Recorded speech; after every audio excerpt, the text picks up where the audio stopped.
Yo, what's going on, everybody? It's Jamel Gibbs, your family-oriented entrepreneur. Welcome to today's live stream. I got my man Sawand Belcher on the line. What's up, man?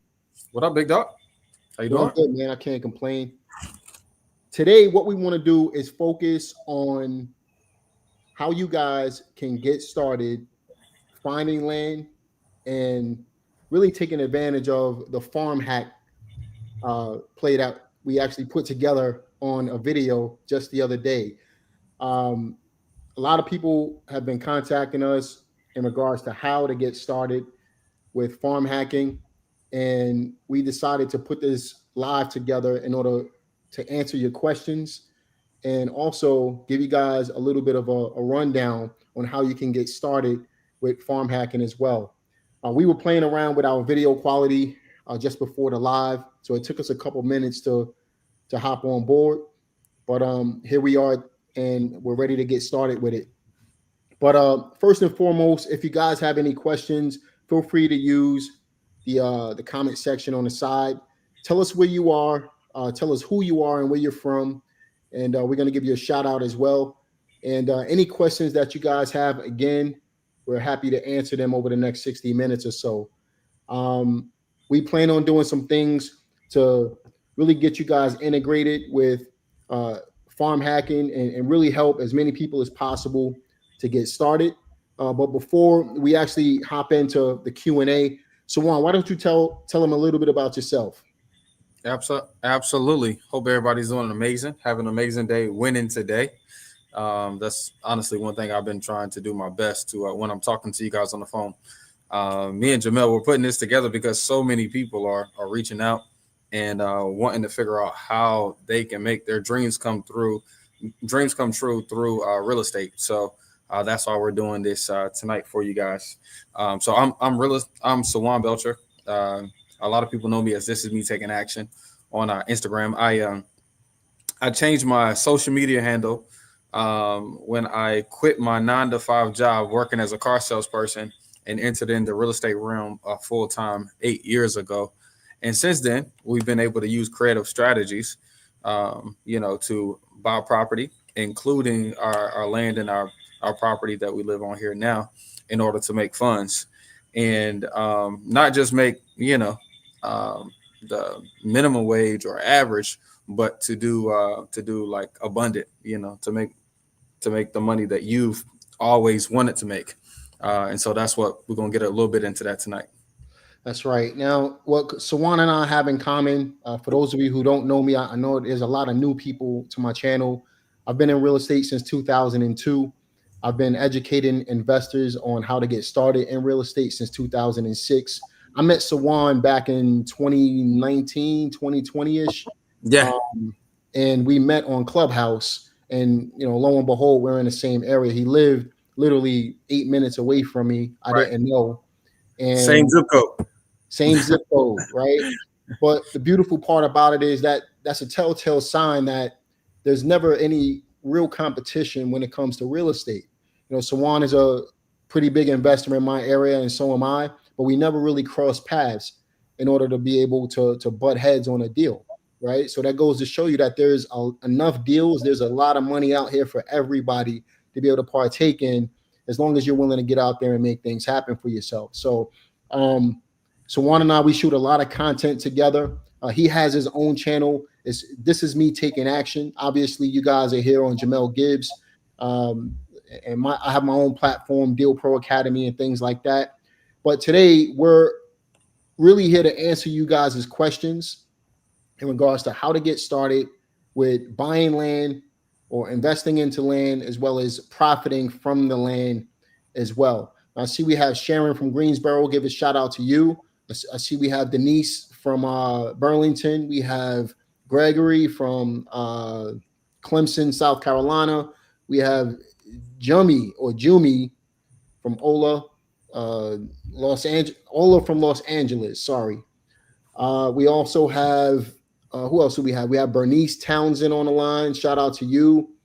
We have Nicole Powers on the line. Shout out to you. And Selena from Atlanta. We got a ton of people on the line. I'm going to keep giving you guys a shout out as you come on board. But first question that we have for the day comes from Lifestyle with Nicole Powers. Now she asks, how do we find land for sale without the banks? I never see any for sale signs. So on Mm, that, and I'll tap in. that's great.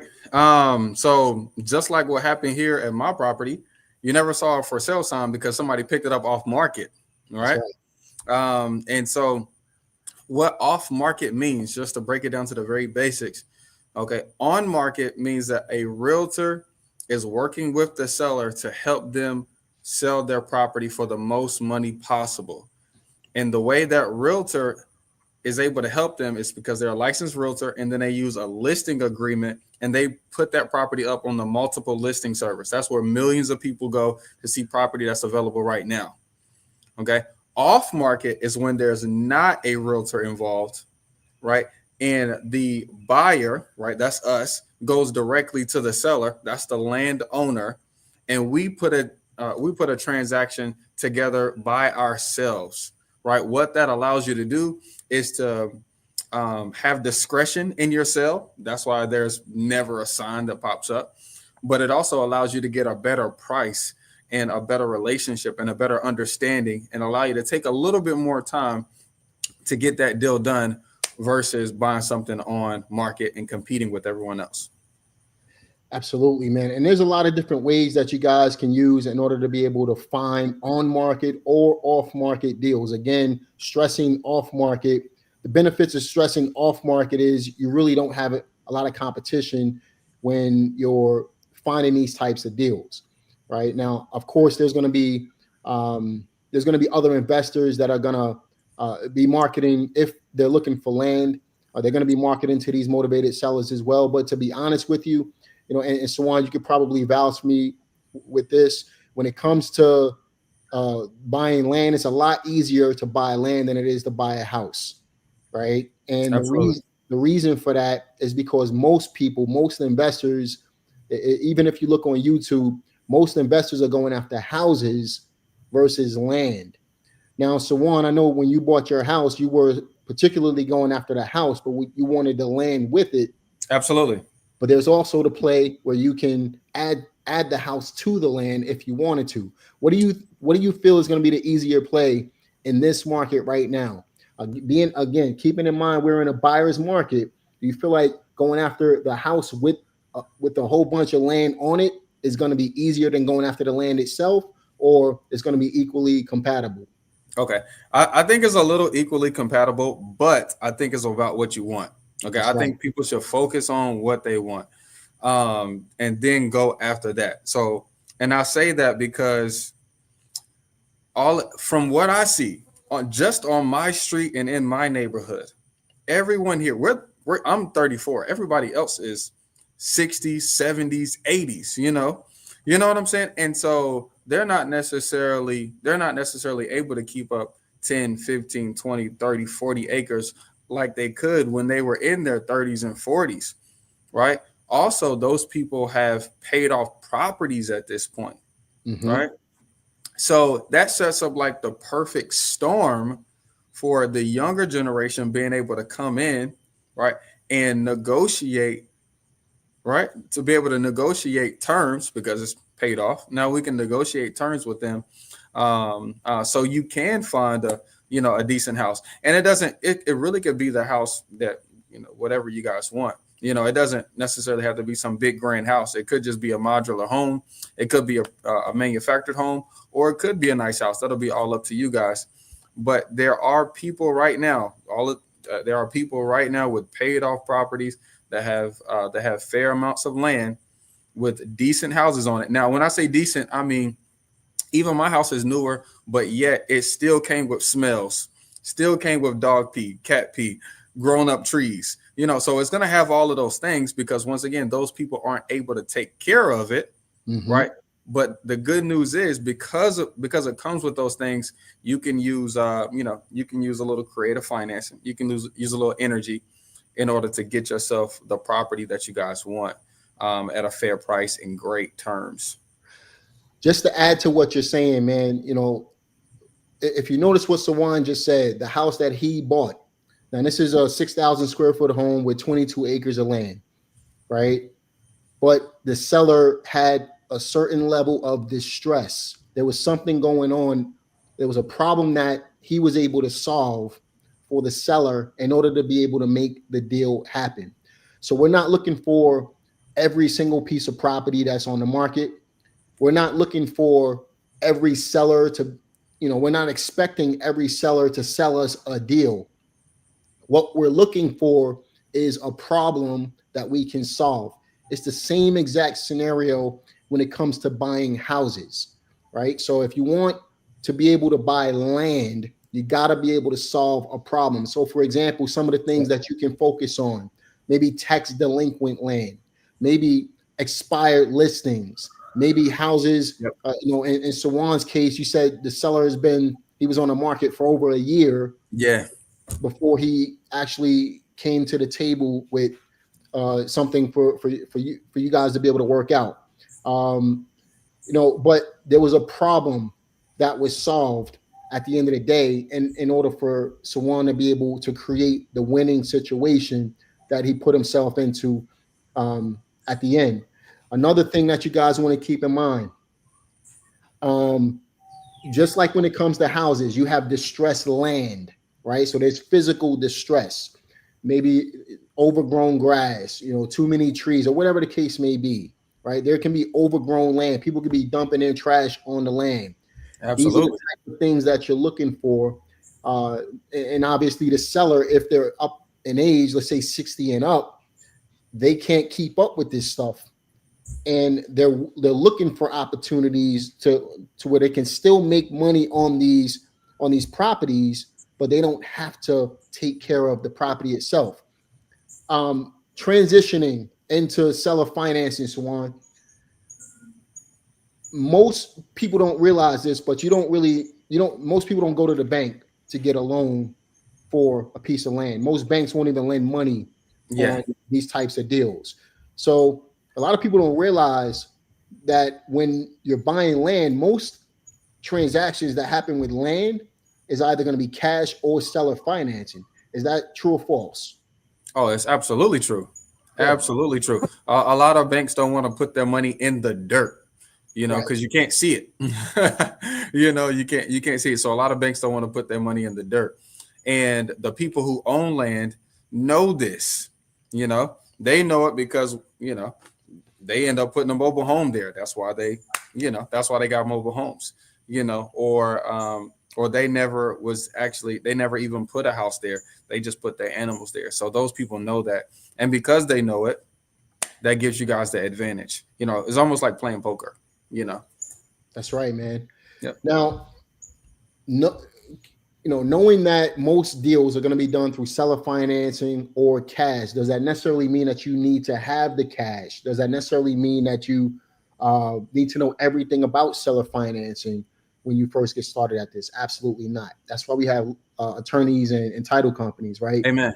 But you gotta understand at least the ends. You don't have to understand everything when it comes to seller financing, but you at least want to understand a little bit about it. So let's explain seller financing to them, Sawand.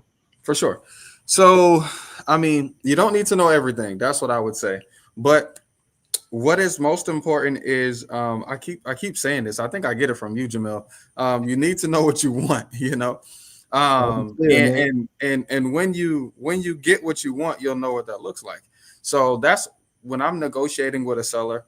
That's what I'm typically negotiating. What I want is a little equity. Maybe not a lot of equity, maybe a little equity. Sometimes I might want a lot of equity. Right? What I want is a low payment, so that way I could afford to own and keep this property. What I want is the no interest, but definitely the least amount of interest as possible. So all of my payments I make pays off my property quicker.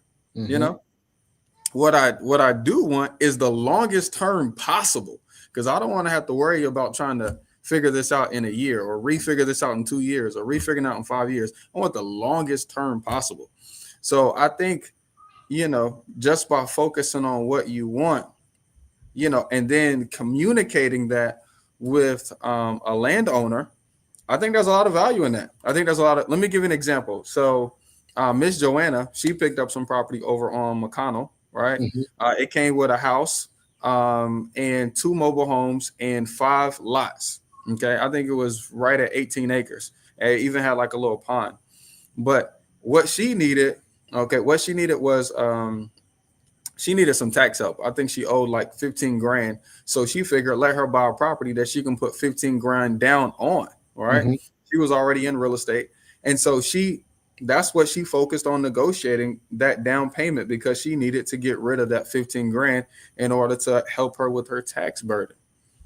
So I feel like if we know what we want, then we can kind of negotiate and speak from that point when we're talking to sellers. If we know we need zero money down, or if we know we need the down payment to be the first monthly payment, then we speak from that point.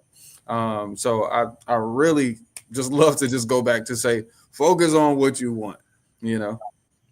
So you got to get clear. That's the first thing. You got to have some. You have to have a goal in mind, right? If you don't know what you want, then you're going to be shooting in the dark pretty much.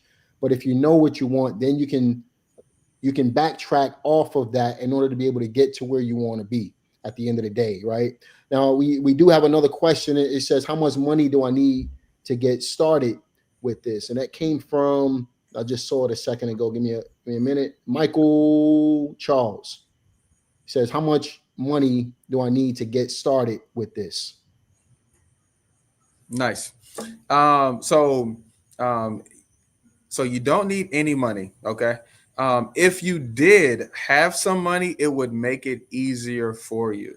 Okay, let me give you an example. Let's say you were to get the seller to agree to sell you a piece of land, right? Let's call it, $10,000 an acre, and you were able to pick up 10 acres. That's $100,000, right?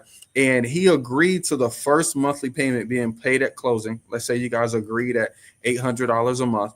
You would need an attorney to write this up and present this and record it, right? So he would need to write a promissory note, type up a deed of trust, and record that for you, right? I've had some closing attorneys, charge me as little as $550 to do paperwork like this, or as much as $1,500. Mm-hmm. Okay, so would it help you to have $2,000, $3,000, $5,000, or more? Absolutely. But can you negotiate some of this? Absolutely. Okay. I want to give you one. So I was, in this particular case, I was negotiating a house deal. Okay. It came with an acre of land, not a lot of land, just an acre of land. It's a house deal here in Greensboro. And the parents had passed away. Okay. The parents had passed away and left behind a mortgage. Guess who inherited it? The kids. Okay. The kids. The kids was paying their mortgage at home, and then they were also paying this mortgage in order to keep that property alive for their family, right? So finally they got tired of paying two households, okay? And so they reached out to us. What they were willing to do, okay, is not get any money at closing, but also pay for the transaction to be done so that we could buy it from them. Mm-hmm. So it's not that they paid me a lot of money, but they were willing to pay $2,000 for the transaction to be done so they could walk away and I take over their mortgage, on that particular property. So do you have to have any money? Absolutely not. Does it help? Yes, it does. And for clarity, you definitely want to have a little bit of money for earnest money, right? Yes. So whether that be $10, whether it be $100, the biggest land deal that I've done was about a little less than 10 years ago out in Thomasville, where I built 33 houses from a developer standpoint. It was 13 acres of land. So 13 acres of land was allowed us to put, you could fit, so in North Carolina, you can fit, and this may, just for clarity, this may differ from state to state, county to county. Do your research on your local area. Okay. But here in North Carolina, you can fit 3 houses on 1 acre of land. So each house can get about a third of an acre of land each. Right. So we were able to get 13 acres of land for $83,000. I was flipping a house. How did I find this? I was flipping a house across the street from a development on Lexington Avenue in Thomasville, and I bought this 7,000 square foot home that I lost a bunch of money on back then. It wasn't a great investment. It wasn't a great flip. I was underwater on that flip. But the seller of that property used to own, his family used to own the house that I was flipping, and he lived right next door. So what he said was he sold half of that land to a developer, and he had a whole bunch of land across the street. He said, "Hey, if I can get a Walmart here or something like that, I'm willing to partner with you to get this land." So I was in contact with him, but I was also in contact with the guy across the street. So it was half of a development that was already done, and this land was attached to the development, and the guy was ready to let it go. He was a developer, ran out of money, and said, "I'm willing to just let this land go for $83,000." Obviously, I had a private lender. We was able to buy it cash and then build 33 houses on it and made a killing. But, that's one play when it comes to land. I had $0 out of pocket with that because I had a private lender. So you can, if you got cash, your own cash, this is where I was going with it. You can come to the table with your own money, meaning you can borrow the money from a bank account, from a retirement account, or whatever the case may be. You can use private money, which most brand new real estate investors are not going to. It took me a year to find my first private money lender back in 2002. How long did it take for you to get yours, Sawand? For me personally, I was in it for 2 years. In it for 2 years, and my first private lender was Kyle Bailey. I went to college with him, so it was crazy. It was crazy. But don't let us put our limitations on you, right? Because exactly, you can find one relatively quickly. Yes. If you know what you're doing. Absolutely. And then from there, you can, what's the fastest, along those lines, what's the fastest you've ever heard of somebody finding private money? So I had a son reach out to me for a coaching call. He did the coaching call. And then when he told his dad about me, Mr. Todd, the dad called me to vet me. And he said, "Hey, my son wanted to take a coaching program. How about I lend you guys the money and y'all buy the property together? I'll be y'all lender." So that son took the coaching call and shared it with his father-in-law. And that was the fastest I've ever had a student do it. And so that was like a whole 48 hours. But perfect. But yeah. Perfect, man. So you can use your own cash, you can use private money, or you can use seller financing. Those are really the three best plays when it comes to funding these types of deals. And sometimes you don't even need, there's land, put it this way, in more rural areas, there's land out there for like $1,000. You can buy, a whole acre of land for like $500.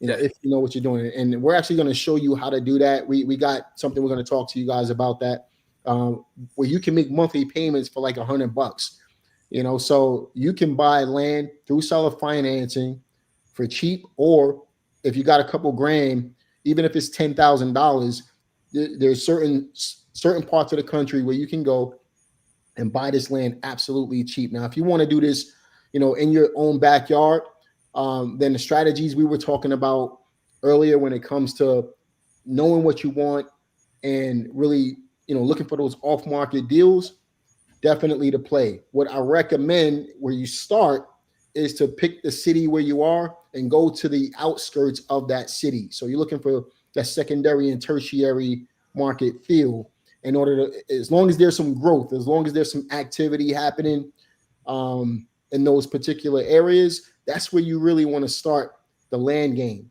You don't want to start in the inner city unless you're looking for infill lots. And so on. As a matter of fact, let me let you explain what that is. What is an infill lot for those of you? So infill lots are typically in the city limits, and it's going to be lots that need to be developed. So they don't have city taps, but there are city taps already on that street, right. And you can build new construction. In this particular case, we're talking about going out of city limits, right, and going into the county. So depending on you can figure out how far in the county you want to be or the next county over. Me personally, I was able to find, my 22 acres, 12 minutes from downtown. So I'm still outside of the city limits in the county. and I'm still able to still have like a city life, but I'm definitely have much of a country life out here. Y'all see the chickens walking around and the flies getting on my nerves. Yeah, But you decide that. Of course, the further you get away from the city limits, the cheaper you're going to be able to negotiate it. You can get some stuff pretty cheap closer to town, but you're going to have to put in more work in reaching out to more people and negotiating more with other, with those sellers. Realistically, I had to talk to this particular seller because, like I said, this is like a great location. We're it is. really close to downtown, but it still is kind of rural. We had to negotiate with him for a while. So Yeah. And with that being said, man, honestly, the closer to downtown you are, the more competition you're going to have with developers, and that's why Sawand said you're going to need to really have more conversations in order to be able to get what you want. Now, Sawand used to live 8 minutes from me. I'm in the county myself as well. I don't have yeah, nearly as much land. Again, if you guys watched that video from the other day, just talking with Sawand and seeing all the activities that were taking place on his property, it opened my mind up to a different game when it comes to farming, right? Because my mindset was just like everybody else's. I'm thinking farming is going to be hard work. I don't really want to do all of that, but when you can utilize your land for other aspects of farming that's considered to be agricultural, activities, that's where that play works. You know what I absolutely. mean? So here in our local area in North Carolina, you have to have at least 10 acres of land. In other states, it may be less. When I was living in Pennsylvania, I lived in Reading, right outside of the Reading area for a little while. There was a lot of land available, but I wasn't interested in land at that time. But I would have to look up how much land was required in order to be considered a farm in that area.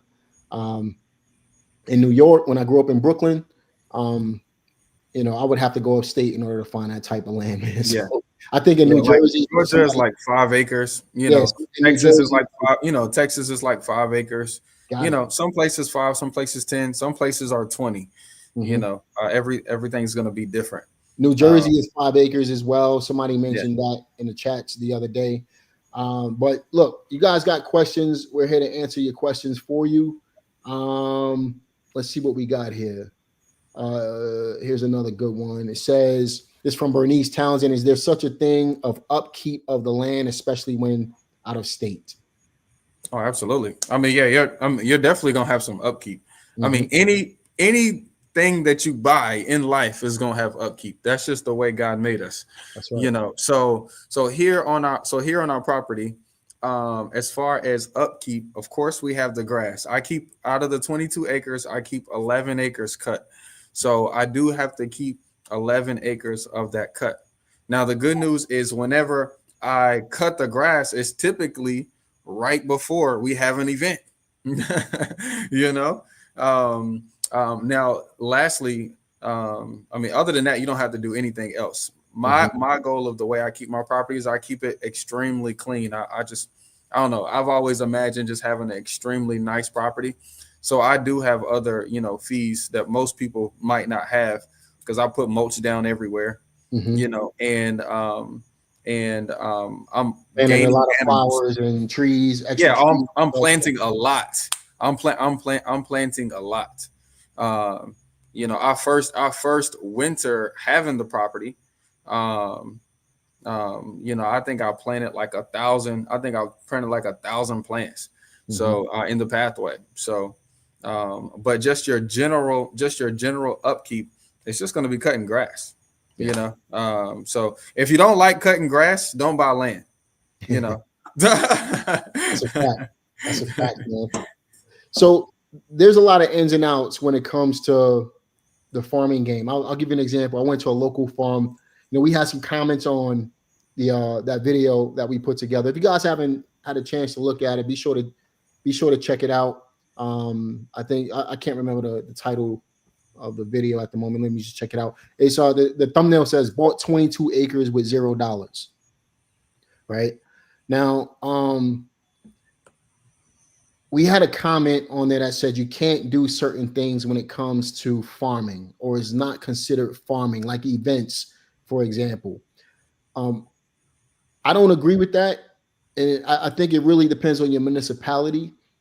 I know here in the county where Sawand and I live, now you used to live 8 minutes from me. Now you're 15 minutes away on the other side of the county. Right. Um, but there's, if we go out to Climax, for example, Climax, North Carolina, which is 10 minutes away from me, there's a couple Yeah. of farms over there. There's one particular farm. I'm not going to mention the name. I go there. They have a grocery store, right? But I went, the way I found out about this farm was my kids had a school trip. Yeah. Right? So my daughter had a school trip. My wife, my daughter, and my son. This was literally 2 months ago. She had a school trip, and they had activities there and an event for kids. Yeah. So they put a little farming playground, like an agricultural playground there. That's why I asked you about playgrounds in the video. But then we went on a hayride on like Yep. on a trailer, Yep. and from there we they had a nice little event. They charged us $20 a head, and it had to be, man, we was the first group there, and they had at least 5 groups coming that day, and each Absolutely. group had at least 200 people. So they made an Absolutely. absolute killing. So if you do the math, you're talking about $4,000 a group, right? And 5 groups, you're talking about 20 grand for the day. And Absolutely. And y'all was there for how long? How long we was was y'all there. there for? We was there for maybe 2-3 hours, man. Exactly. So, Exactly. Yep. keeping that in mind, here in our local area, they do allow events to take place as long as it's agricultural. So, for example, your rodeo, your what did you Trail call it ride. again? Trail Your ride. trail ride. Your trail Yeah. ride is an event, and it's agricultural. You're literally on horseback and doing what you got to do. And then you got people who they walk your land. These are events that people are. How much are you guys charging for people to come to your events? So it's $30 a person. But they can buy beforehand at $25 a person. And you're averaging what, $20,000 per event? Is that about right? So for mine, for my partner, she does about $15,000 per event. So far I'm doing on average $6,500 to $7,000 per event. And you're just getting started with it. So imagine when your Absolutely. audience grows. You know what I mean? Absolutely. Now, Absolutely. so if you have a question in regards to what you can actually do on your property, definitely contact your local municipality to see what the ramifications are regarding that. But each county, or each state rather, they're going to have their own rules when it comes to what you can actually do on your land, and what's considered to be farming and what's not considered to be farming. Is that Absolutely. all right? Oh, absolutely. And this is a couple of things that I got from you guys. One person said, how can I buy, land in neighborhoods with other people that look like me? And the only thing that I knew to say to him was, if you guys are worried about that, you know, I don't know. I don't know where you buy land where only people that look like you at. So when it comes to doing agritourism and doing farming on your land, the way you guys can make money will be so many different things based off of what y'all want. Shout out to Miss Sharon. I love Miss Sharon. Yeah. One young man was talking to me about, he bought 3 acres and he's trying to figure out how to maximize that. And one thing that he suggested that he wanted to do was not have to work a lot for the extra income. Mhm. And so we talked about doing something like starting a orchard, right? Or a flower garden, some of your local like flower shops, they have expensive flowers and they're cheap flowers. The expensive flowers are like zinnias and peonies. Peonies literally cost $50 for 2 flowers. So it might benefit him, to create, an orchard or a flower garden. Another young man, he actually already had 10 acres and he wanted to figure out, how much he should charge to have people just ride their ATVs. He said literally the only thing that he had his land for was riding his ATVs with his kids and hunting on the land. And he wanted to figure out how could he figure out how much to charge other people to do the same thing on his land. So there's so many different things to, make money with your land. Like, you really just got to know what you want, and then we can help y'all come up with some ideas as far as making income. But really the hack of farm hacking is being able to make money with your land, but also live there as well. So that way you live there for free. That's right. Yep. It's just like house hacking. We literally came out with the term. We have other people contacting us this week trying to steal our term, but you guys know where you heard it first. And yep. At the end of the day, we have some things in mind where we're going to capitalize on helping you guys move forward.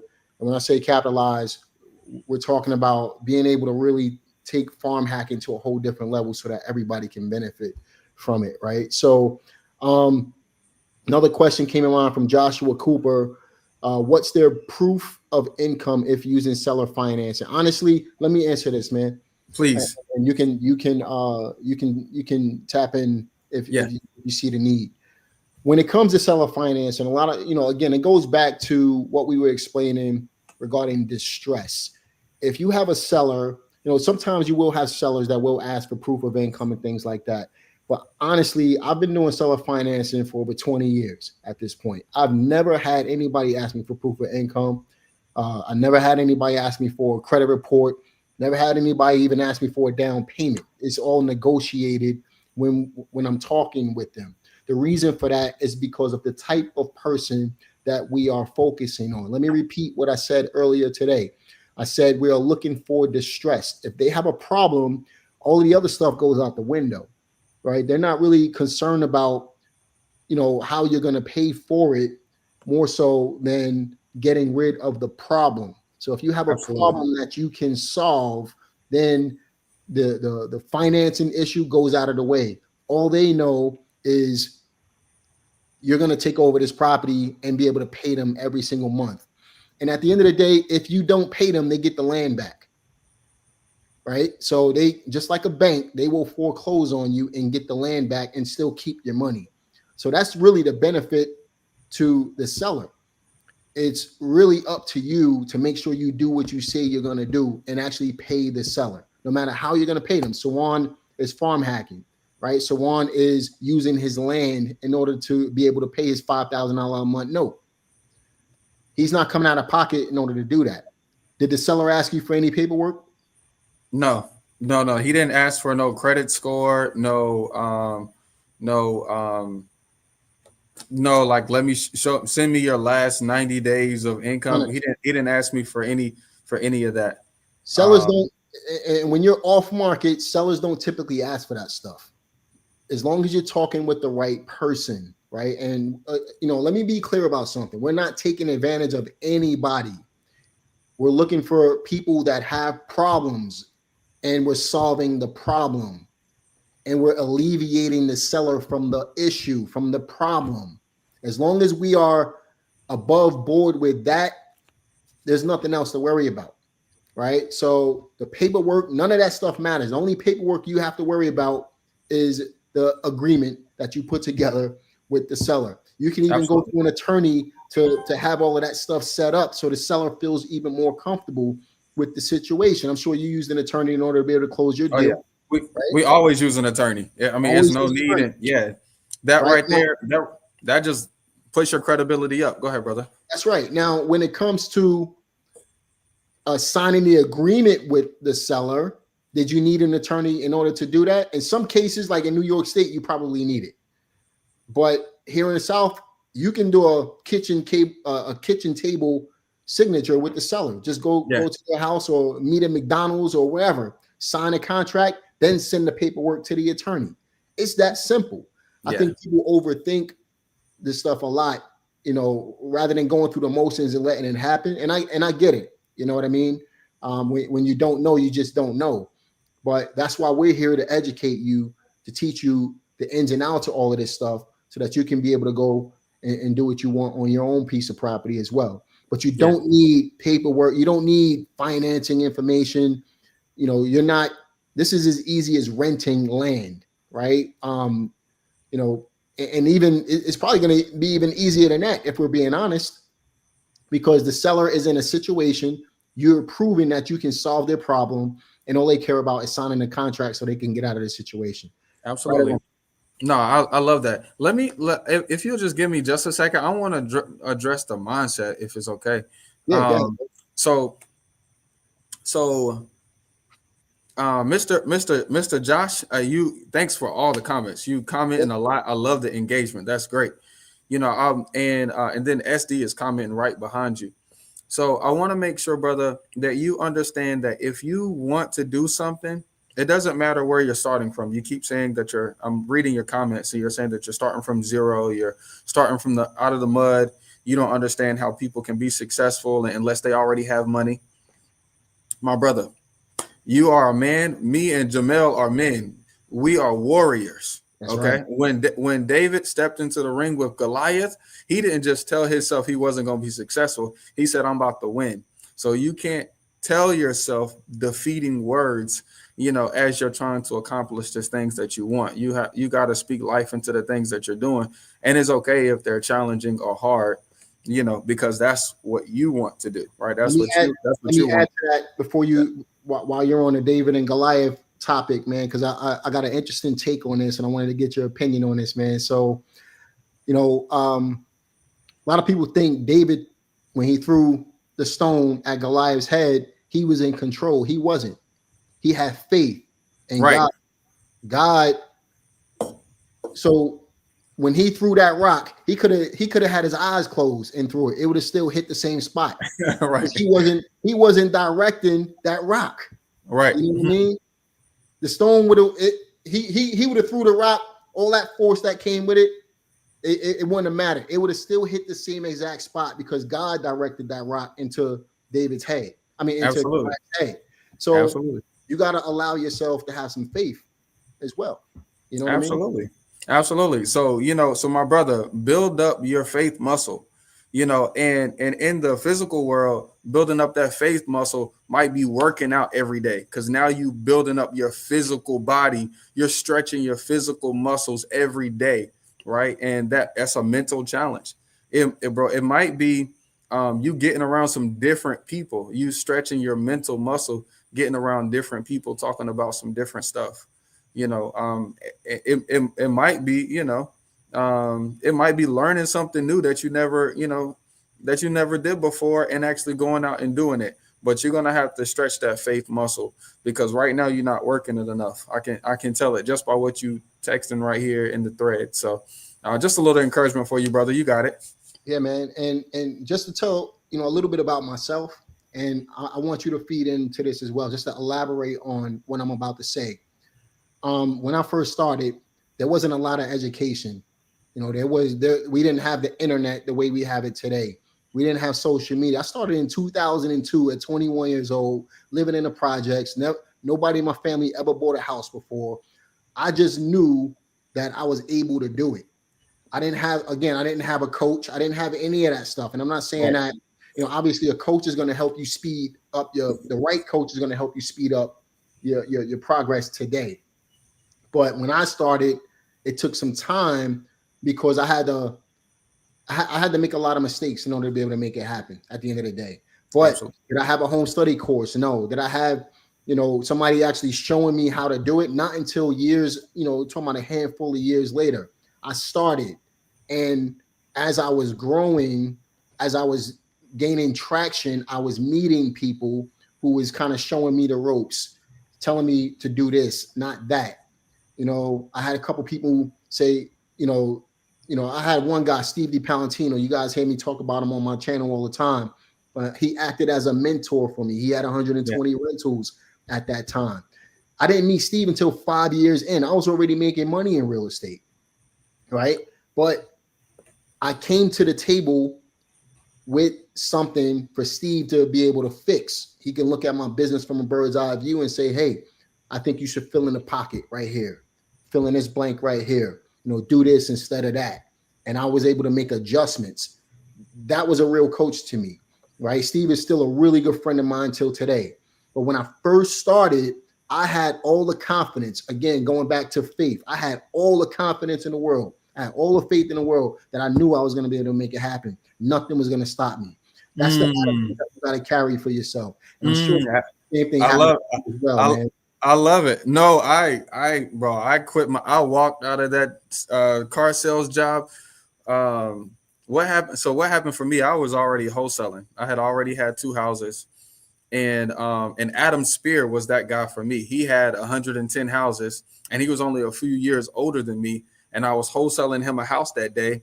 Wow. He came into the car dealership to give me his deposit for the house I was assigning to him. And he was like, bro, are you just getting your car service? I'm like, nah, I work here. He's like, bro, look, you don't have to work here no more. It's okay. You can leave. I said, bro, I love selling cars. I make good money selling cars. He said, bro, you're a real estate investor.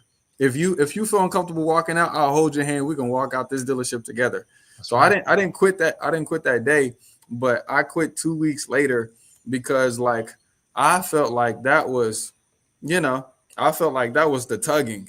Mm-hmm. And I'm telling you, every person that I sold a car that month was a real estate agent, was a surveyor, was an appraiser, was an investor. I was like, okay, guy, all right. Okay, I'm leaving. I just need to stay long enough to get my commission. I'm out. No doubt, man. Yeah. But it all boils down to just getting it done. I didn't have a clear goal. I didn't know. I just knew my goal was I'm going to be able to be successful at this no matter what happens. That was my goal. Absolutely. Right? And as I strengthened that confidence muscle, that's when things became clearer to me. And even, till today, I still change my goal. I still move the goalposts because I want more. I want to do different things. Absolutely. Right now, I consider myself to be the family-oriented entrepreneur. Sawand, you got one more kid than me. Family-oriented entrepreneur. Catch up. Yeah, I'm done, man. I'm finished. But look, there's no coincidence that we surround ourselves with people who are just like us. But we got to put ourselves out there first in order to be able to make it happen. We can't be afraid. Your fear should pale in comparison to what you're trying to achieve. Your fear shouldn't exist when you're trying to achieve something. Of course, you're going to be a little scared, right? But if your purpose for what you're doing is bigger than your fear, you're going to always be able to accomplish what you want. The fear doesn't exist. And that's the essence of a true entrepreneur, in my opinion, man. You know what I mean? So, Josh, man, keep pushing, bro. Start thinking more positively about what you're capable of doing, because you have a lot of capable. I don't even know you, but I know every single person on this live stream have the capability of doing anything they want to do, as long as they put in the time, the effort, and willing to fail a couple of times as well. Most people are afraid to fail. I fail continuously, even till today. I'm sure, Sawand, you have failures. We were talking, a couple months ago, shooting some content, and you was like, "I'm glad somebody else is going through it, not just me." Absolutely. Remember when you said that to me? Absolutely. So it's, there will be failures, but all you need is one win, and that makes up 400 failures. It doesn't even matter. So just put yourself out there, man. Let 100 people tell you no, because all you need is one of them to say yes is going to change your life. You know what I mean? Absolutely. So fail quick, fail forward, man. That's the name of the game, right? I love it. Is there any more questions real quick? I see a couple people asking about the class. Yeah. So Michael Charles, should I start a LLC in order to start making money? That's what I'm saying, man. I didn't have an LLC. Check it out, bro. I didn't start my first. I didn't even know what an LLC was until about 3-4 years in the business. You know what I mean? So all of the stuff that's going to be a roadblock for you, it's going to be all of the mundane stuff. Get profitable before you start thinking about setting up LLCs. Yeah. Get profitable first. Make sure you have proof of concept before you start spending money on that stuff. Absolutely. You know what I mean? Give them a list of that stuff, because I don't think people know what you're talking about. Give them a list of that stuff. What do you mean? It's the website. The foundational stuff. Yeah. You got websites and LLCs and business bank accounts, and you got I mean, people want contracts and they want to meet the right team. Look, let that stuff happen over time. Yeah. You know what I mean? It's just way too much to even talk about in order to be able to accomplish doing deals consistently. But have proof of concept first. The most important thing you can do right now is start finding the sellers, start finding the deals. And then after that, after you have an understanding of how to find the right type of sellers, then you can go out and say, okay, now I have proof of concept. Let me set up an LLC. Now I have proof of concept. Let me get my website set up, because people allow websites. And I'll give you, and I'm not trying to blow my coaching client up, but I had a coaching client who recently made $10,000 on a deal. When we first got into our coaching routine, he wanted to get everything set up first. Great dude, man. Fantastic dude. But I had to tell him, this stuff is not really that important. What's more important is you having conversations with sellers. And lo and behold, making some small adjustments, he was able to cash his first check for $10,000. Amen. Right? But the point is, you don't need all of that stuff in order to get started. That stuff will come. Get profitable first. Use the business revenue to be able to pay for that stuff. Don't do it the other way around. And Miss Denise Pinex is asking, so put properties in your name? Okay? Question mark. So you can do that, or you can sign. So you can do it under a trust. That's a whole different topic that Sawand and I can teach during our class.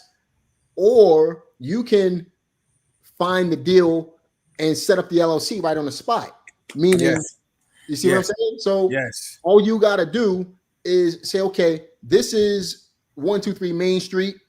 I don't have an LLC right now. I'm going to sign a contract under 123 Main Street LLC, and then I'm going to go ahead and go to the state and sign the paperwork for 123 Main Street and expedite the paperwork so it can get to me within a couple of days. Now I have a legitimate company in order to be able to close this transaction. That's how you do it, man. Like, let's get proof of concept of finding sellers first before we start worrying about paperwork. You know what I'm saying? Right or wrong? That's exactly how I do it. In most states, in LLC paperwork, getting that certificate is 24 hours. That's it. Right? If you expedite it. So if you got 30 days to close on your contract, why are we getting LLCs before we got houses on the contract? That's right. Yep. That's right, man. So let me look to see. Do you guys know how many acres required in Michigan? I'm not sure. Do you know? Do you have that answer, Sawand? Nah, I don't. But a quick Google search and chat can help you out. Use ChatGPT. It'll tell you. Let's move on. In my state, tree growth exemption. Okay, so in my state, this is from SD. In my state, tree growth exemption is 10 acres. Farmland exemption is 5 acres, which you mentioned already, Sawand. And then there's veteran, homestead, and senior exemption to save on taxes. So I guess that's more of a statement. It is. It is. Well, that's good stuff. It is, man. That's good information. Thank you for that, SD. Michaela Carr, can you talk about how someone can get started with buying land with little capital? I think we kind of ran that into the ground a little bit, man. What you think? Absolutely. I think we did. But we're going to teach a class on how to do it exactly. So, and then also check out the replay earlier, because that was one of the first things that we knocked out on this live. That's right. Shay Wynn says, not the law. I guess that's it. Look, we ain't trying to have the law come after us and try to shut us down for something. That's a fact. No, that's a fact. Nah, we not about that, man. We trying to get the bag, and we trying to help other people get the bag as well. That's what we trying to do. Absolutely. I mean? So stay out of here, because I don't want that kind of smoke, man. I know you don't. Nah, I'm good. Too hard to get to where we at, man. Yeah, I'm good. I'm good. So one thing that you'll get from both us, which is really why I love connecting with other, males who have families, is like the business that we're doing is straight up and down. Let's figure out the rules and play the rules better than everybody else. That's right. So that's one thing that you get from guys like Jamel and myself. That's right. Now, Shay Wynn also says better trademark it. I talked to Sawand earlier today. You already know. Is already in. Farm hacking is about to be trademarked. So it's a wrap. Don't even try it, y'all. Let's see what we got here. We got a ton of questions, man. Michael Charles Yeah. again. Let's see. Basically, you're looking for land or houses that is off market. Where do you get the list from? You can get lists from any. I have a software, Investor Deal Pro, Yeah. and I'm not here to promote anybody else's stuff. So, if you want to pull a list of land, go to investordealpro.com. All right. You can also use List Source. List Source is a viable solution to pulling. When you pulled your list, you use List Source when you found your house, right, Sawand? Absolutely.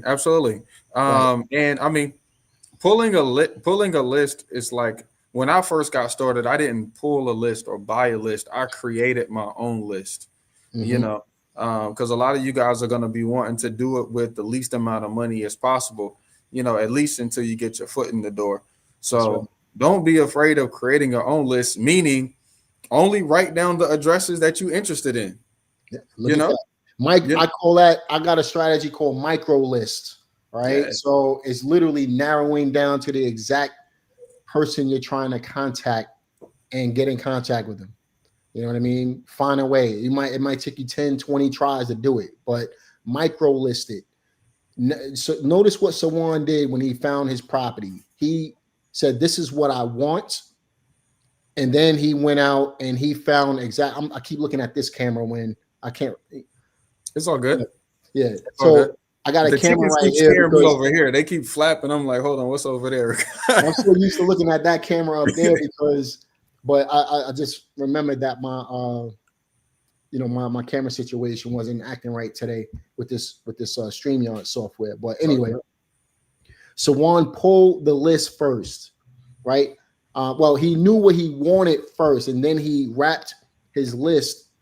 He wrapped the criteria around what he actually wanted. So he said, "I want to be able to get a house. I want the house to have this much land. I want to be able to use the land to be able to, make money off of it and have it pay for itself." In a nutshell. And you can correct me if I'm wrong, someone. But You're right.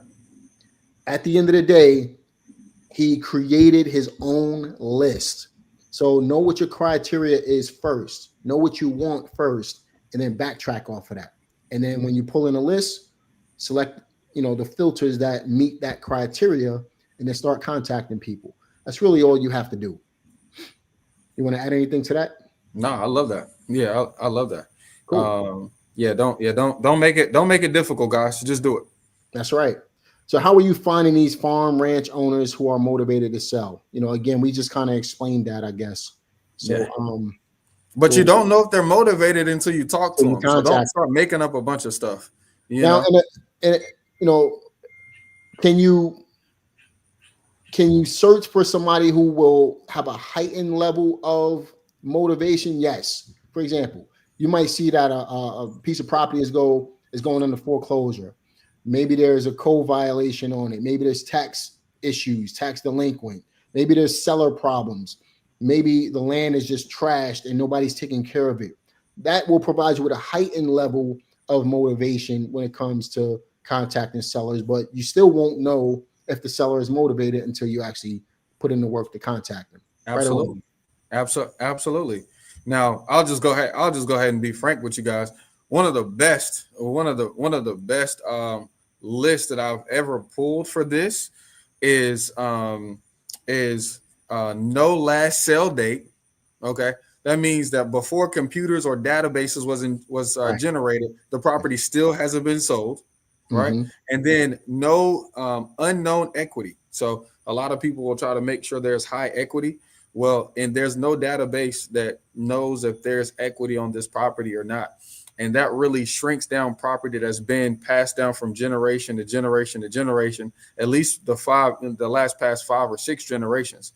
And you'd be surprised that property that gets passed down like that, it gets handed to someone who needs some money, you Mm-hmm. know. And so yeah, so I call that the no data list because there's no updated data, no last sell date, no equity, no known equity. So yeah. Yes, sir. All right, Natalie Pierre, would you recommend us getting a real estate license to get started? I'm gonna let you answer that, man. Yeah. I don't have a real estate license. Neither uh, do I. I don't have a real estate license. We operate as investors. Okay, let me That's right. give you the difference just so everybody can understand. So, real estate investors, we buy land for us. So, the property that I buy is going to be mine, right? So, you can do that in the United States of America with no license. Okay, but a real estate agent, what they do is they say, Jamel, you want to sell a property, I will represent you and help you sell that property. Or Jamel, you want to buy a property, I will represent you and help you buy property. So if your goal is to own, okay, if your goal is to own, pick up rental properties, do fix and flip, own land, buy a farm, right? Pick up warehouses, that kind of thing, then it might not be in your best interest to spend that 3 months, 4 months, 6 months getting your real estate license Right. when you could just go out today and start talking to sellers and making offers on your behalf. That's right, man. Now let me explain my situation. So when I first started, I thought I needed a real estate license. Again, I didn't have the proper education in 2002, nor the money to be able to buy any education. The education that did or did not exist. Right back then, we only had Carlson sheets, and that was in again 2002. I went out and got a license. I had a license from 2002 to 2005. Once I figured out I really didn't need a license to do this, I let it go. I was a real estate broker in Brooklyn, New York, with Fillmore Real Estate, and then I let the license go when I moved to Pennsylvania. So no, you don't need a license to do this. And I bought houses in 25 different states. I've done deals in 25 different states across the country, and no, you don't need a license to do this. Now, with that being said, there are some laws that are coming into play when For it comes sure. to wholesaling. So there's certain states that have, in my courses, I talk about this stuff a lot, but I have plenty of content on YouTube about it as well. There are states that are cracking down on the way wholesaling is operated. Not saying that you can't wholesale, but it's the way wholesaling is done in these particular areas. You definitely want to do some research on that. But that's wholesaling. That's not buying land. I don't need a license to buy a house. I don't need a license to own land. I don't need a license to be a real estate developer, right? To build a house, unless I'm doing the work myself, which I'm not. I'm hiring licensed contractors to do that. But me personally, I'm coming up with the money. I don't need a license to own property, Right. right? So you don't need a license to own the property, but you may need a license to wholesale real estate, to wholesale the property based on where you're located. All right. So I hope that answers your question. Let's move on to the next one.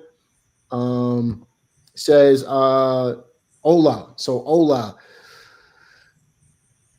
do you guys have a mentorship program? Yes, we do, and we will talk about that. We'll talk about that in a little bit. All right, so we'll get to that. Let's see here.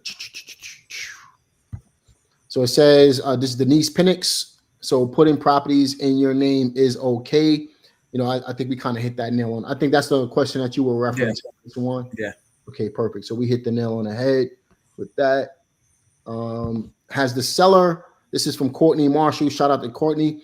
Has a seller ever asked about providing them with proof of income to be able to purchase their property? We already, you want to elaborate on that a little I bit? mean, as long as you sound enthusiastic, right? As long as you sound enthusiastic, you sound like an expert, right? As long as you're giving that vibe over the phone, I've never had them, ask me for, credit, or like I said, they never asked me for bank statements. Because I've been unemployed for 8 years, so I haven't had that happen.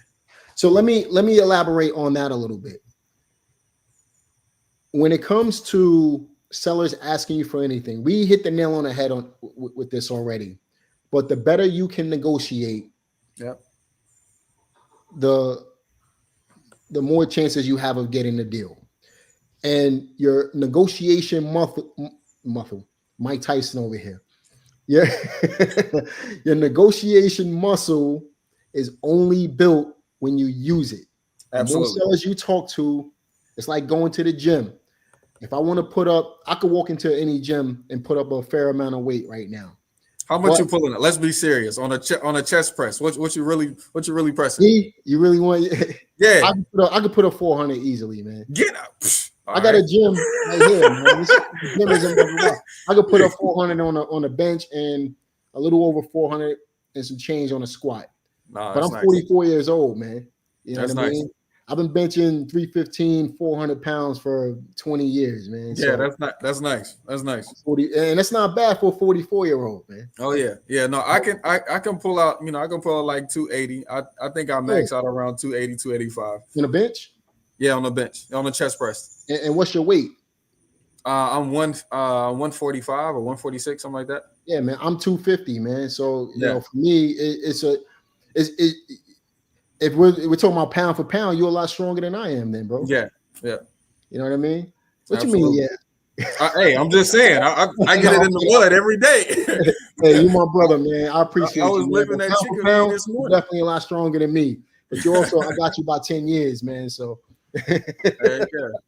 when I was young and I was powerlifting, I was able to lift a lot more. But nah, I'm not even, my joints and my elbows don't agree with that stuff, man. So I honestly, I work out right now. If I wanted to go, I could put up 400 pounds, 405. But right now, I work out with about 315. I could put up a good 8 to 10 reps with that. Nice. Even on a squat, same thing. I try not to put too much pressure on my joints. But anyway, has the seller asked about providing proof of funds? I forgot where we was going with that part of the conversation, but at the end of the day, if you want to, that's where we were going. If you want to become a better negotiator, you got to talk to more sellers. You got to put in the reps. Practice. You know what I mean? You got to practice, and that's it. And figure out, we can provide you with scripts. I don't believe in scripts, right? I don't believe in using them because I think people do business with people they like and trust, not scripts they like and trust, right? So if you can develop the negotiation muscle, which takes time, don't expect to be an expert at this right off the bat. You got to use the muscle. And the more sellers you talk to, you'll start to figure out, okay, they're saying a lot of the same stuff. And then you'll figure out what to say to them as a rebuttal in order to get them to be willing to negotiate with you. Can we offer some basic stuff for you to ask? Absolutely. A starter kit? Absolutely. Yeah. But I don't believe in using scripts because I believe if you just be yourself, right? Just be yourself and people will want to do business with you. They're naturally going to be attracted to you. Okay. I hope that helps you out, Courtney. Michael Charles, how to find sellers. It's important to work with a realtor. Is it important to work with a realtor? We kind of hit the nail on the head with that. You can work with realtors. You can find properties online. But the best deals, even just like with houses, they're found offline. Right. Let's see. You want to answer this one? Are you using any particular platforms to find farm owners that are motivated? Actually, we're going to be covering a lot of that in our academy, which we'll talk about in just a moment. But let's save that. Let's save that. Okay, sounds good. Let's see. Any of you guys interested in investing in Florida? Hey, as long as the deal is good, man. I'm interested in investing anywhere. I know, Sawand, you're more of a local investor. I'm more of a national investor. I'll buy property anywhere as long as it makes sense. Let's see here. That means send the details. Stop talking smack. Send the details. Facts.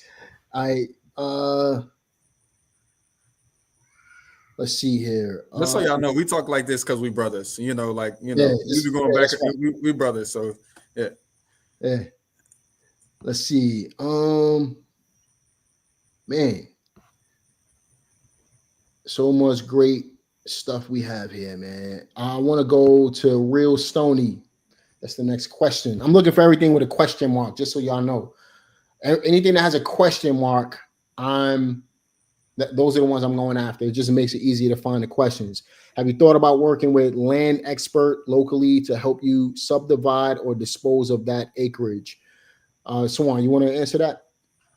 Me personally, I haven't, because I have, for there's like a level of farming. So at 20 acres, I'm bona fide farm status. So, I'm trying to buy my neighbor's 7 acres right here, so I can add to mine.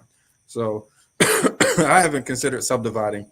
Yeah, and I still haven't his know. 7 acres is Yeah, connected to your 22. yeah, it's like right next door. Yeah, it's like literally across the. Yeah, I need it. Because that Yeah, that's what we have. That's what we have everybody at whenever we do the weddings and trail rides and stuff is right there. So I need that. yeah, man, you can't even find a guy. Yeah, bro. He doesn't speak English. He's an Asian guy, and I did have Kit Nugent, which is one of my other investors who's Asian, like write out a text message for me, like Mhm. and I copied and pasted and sent it to him. But we'll see. I'm working on it. Takes That's time. right. That's Yeah. right, man. I want to give a shout out to Natalie Pierre. She said, Jamel, you got to preserve that bone health. Yeah, absolutely right. Let me explain something, man, because I get tendonitis in my elbows a lot when I'm lifting heavy. Ironically, Yeah. I don't have, I've twisted up my knee maybe twice throughout the years, but when I do heavy squats, that's when my knees just heal up. So I can do with proper form, I can Yeah. do heavy squats, man. Like that's just my thing. But when it comes to my elbows and my shoulders and all that stuff, you are absolutely right. 44 years old, I'm really starting to feel the effects of when I was younger, lifting all that heavy weight. Um, Yeah. so yeah, preserving the bone health is super important. Shout out to Natalie Pierre. Now look, we got a few more questions on the video itself. So I'm actually on my YouTube channel. This is from Pat Malagis 1721. It's not going to show on the screen, but I'm going to read it to you. It says, for the dirt bikes and ATVs, do you have them sign waivers in case someone gets hurt on your property from riding? This is going to be different for every state, but in the state of North Carolina, for bona fide farms, I wish I could read the statute for you, but we don't accept any liability for accidents on our property. So that's one of the exemptions that bona fide farm owners in North Carolina has. So it might not be like that for everywhere, but in North Carolina, farmers are exempt from certain things, and that's when we're exempt from liability on our farms. Good stuff, brother. Yeah. This is from Carla Feria 2967, again on my YouTube channel. It's from 2 days ago. It says, what if you have really bad credit? I would never qualify, unfortunately. Don't tell nobody that. Talk like you got it. Hey, let me explain something to you. Hey, let me explain this. So when I first started investing, remember I told you about Steve D. Palantino? Yeah. My first few years in real estate was really rough for me. I was making a little bit of money, but nothing like what I was able to accomplish after the fact. So I had this 93 green, the dark green Toyota Camry with a cracked windshield and one of them windows that I had to hold the window, like push the window up as I'm holding it. Keep it in line. But talking to Steve, he would have thought I had $1 million in the bank. The confidence level was so high. And he said that's what really drew him to me. He said my confidence was through the roof. He would have thought I was driving a Lamborghini with the way I was talking. Absolutely. You know what I mean? That's the type of confidence you gotta have. That's what you gotta have, man. Yeah. I was driving a 93 Toyota Camry, with the cracked windshield and all. Like it was a Lambo. I was driving my mom's BMW 02 joint, and during the summertime it was hot in that joint. It was hot, and you pull up to the seller's house sweating. I had a towel, right That's before right. I went in, tried to clear all of the sweat off me before I stepped in the living room. And that's all Hey, good. so that's what you said. You gotta talk like you got it already, man. And that's really Yeah. the belief system. That's the faith that we was talking about, right? Yep. You really gotta believe that you just that guy. You Yep. know what I mean? And that's how hey man, I still think like that. I ain't gonna lie. Amen. I'm Amen. just I'm just I'm just that confident in myself, man. If you can't be confident in yourself, nobody else is gonna be confident in you. You know what I'm saying? So Man, you I got to love have that a kind of certain talk. level of confidence to know for a fact. You got to believe that it exists before it actually happens. Ah, You got to believe it, man. It's there already. You just got to yeah. go get it. I You love got that. to go get it, man. Go get the bag. Yo, Stop I love playing yo, around. I hope the energy is like passing through this screen and hitting y'all in the chest. Like, cause that's it. That's it. I love that. I And love that. it's super important to surround yourself. Look, me and Sawand, we surround ourselves with each other and people just like us. The energy is the same across the board. I feed off of Sawand's energy. We was just talking not so long ago. You said there's not so many people in our area who are doing numbers like we are, Yeah. right? That's why it's important that we surround ourselves with people who are at least on our level or at least doing better than us. You know what I mean? There's plenty of people doing better than us, but we gotta, Absolutely. in order for us to be able to feed off of that. Who was it? I heard somebody say this not so long ago, man. They said, I think it was you, your uncle Snake. Oh yeah, my Uncle Snake. Yeah. Your Uncle Snake, man. He It was was spitting you. You game when he see, was down here. but you see how I remembered that. If I remember anything from that combo that we had at during that video, your Uncle Snake said, if you sit with 5 people or Yep. however many people that told you that's sitting there watching TV, you're Watching going to end up TV. watching TV. Exactly. But Yep. if you sit with somebody that just made 50 grand, You you're gonna going to make end up doing what you they gonna did. make him 50 You're grand. gonna make That's the how 50 that's just grand. how it is. That's just how it is. We feed off of each other's energy, man. That's what this is all about. We have fun doing this, man. We're not confined to anybody or any 4 walls, right? We have fun doing this, and it's genuine. This is love, man. You know what I mean? Bernice Townsend says, should you call owners directly or send a letter in the mail? Let me explain this to you. Maybe both. Anything works. Yes. Get in contact with the seller. I don't care if I got a client. As a matter of fact, the client I was just telling you about who made the $10,000, he goes door knocking. He literally gets off of work at 4:00 and he knocks on people's doors. He might knock on 3 or 4 doors and talk to one person. Yeah. But that's how he was able to make the $10,000 door knocking. He didn't spend any money on marketing. All he did, he pulled the list and went straight to the person. How many people are actually doing that? Do what other people are not willing to do, and you will get the result that they don't have. Period. They're not willing to do, and you will get the result that they don't have. They want that result, but they're not willing to do what you're willing to do to go ahead and get the result. That's a fact, man. So should you do one or the other? What we're saying is do both. Do both. do both. Contact them. Send them a text message. Send them a letter. Send them another letter the next week. Yeah. The whole thing is to get in contact with them. That's it. That's it. Find them on Facebook. Send them a Find them on Facebook. Stalk them. Again, let me take that back. Say, hold on. The law. Hold on, the law. The law. We ain't trying to have the law come after us. But again, you just do what you got to do to get in contact with them. Absolutely. You didn't hear me say stalk them. I didn't say that. All right. I'm loving it. This is all fun and games, y'all. This is all fun. So let's see what we got here.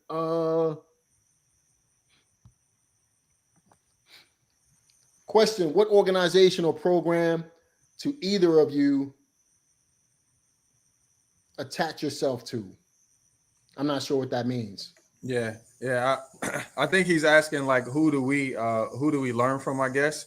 I didn't learn from anybody, man. I was gonna say we learning from each other. That's really how it is. You find somebody, right? You find somebody that you can relate with. Mm-hmm. And when I say relate with, I mean like I want somebody that believes in God. I want somebody that makes X amount of money, that I want to make per month. I want somebody that is a family person, because family is priority. I don't want to just be out here doing anything for everybody, and then you attach yourself to them, and you guys vibe off of each other. So That's right. when Jamel got his new whip, I was genuinely happy for him, Right. and he was You got a genuinely video. happy to He was share one it of the with first me. people to see it. Yeah, and it's like, I was like, bro, that's that you inspire each other. So you're not always connecting yourself to a program or an organization. You're connecting yourself to people that are doing the things that you're doing and align with the vision that you have for your future self. So I consider myself to be the family-oriented entrepreneur on purpose. And naturally, I guarantee you, I know Sawand is a family-oriented entrepreneur, just like me. And I guarantee you, if I was to call every single person in the chat, in some way, shape, or form, you're going to be connected to family and the same priorities that Sawand and I have. Right? So there's a reason why I consider myself to be that family, or I project family-oriented entrepreneur into my platforms, because I'm trying to draw that type of person out. Yeah. I want to be surrounded by that type of person, a Right. family-oriented individual, right? Because that's what I am. I can relate to that, right? When it comes to connecting myself to any other type of platform, I would say it's the school of hard knocks, man. Honestly, I made just about every single mistake in the book. I done made a whole lot of money. I done lost everything. I done made it all back, right? But the school of hard knocks taught me everything that I know. And again, just going back to what I was saying earlier about me starting in 2002, it wasn't like when Sawand, you started 10 years ago? I started 10 years ago. Yep. So when I was 10 years ago. 24. So there was a little more education that was readily available. I know I was one of the educators back then, right? Absolutely. So I started in 2006. But for me, the only educator that was available, from my knowledge, was Carlton Sheets, and he wasn't doing what I wanted. He wasn't teaching what I wanted to know, right? So if I ever bought a course, I did buy the Carlton Sheets course back then. It taught me creative finance. Yeah. But I didn't use it until I didn't realize how to use it until I was already in the game. And I started off as a fix and flipper, and then I became a wholesaler. Then I started using those creative strategies Carlton Sheets was talking about that we use still today in order to be able to get to the bag. And Carlton Sheets died a couple of years ago. He was in a mastermind group that I was a part of as well. That's how I know he passed away. But and his wife told the group. But as far as I understood, he was the one who, if I learned anything from anybody besides Stevie Palantino, it was Carlton Sheets. That was it. I gotta give credit where it's due. Absolutely. Let's see here. Showing support and paying forward. That's right.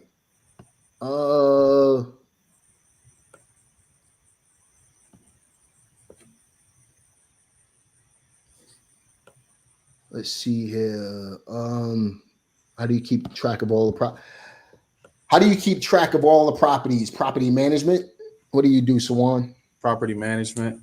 Now I've done it both ways and a little mix of some.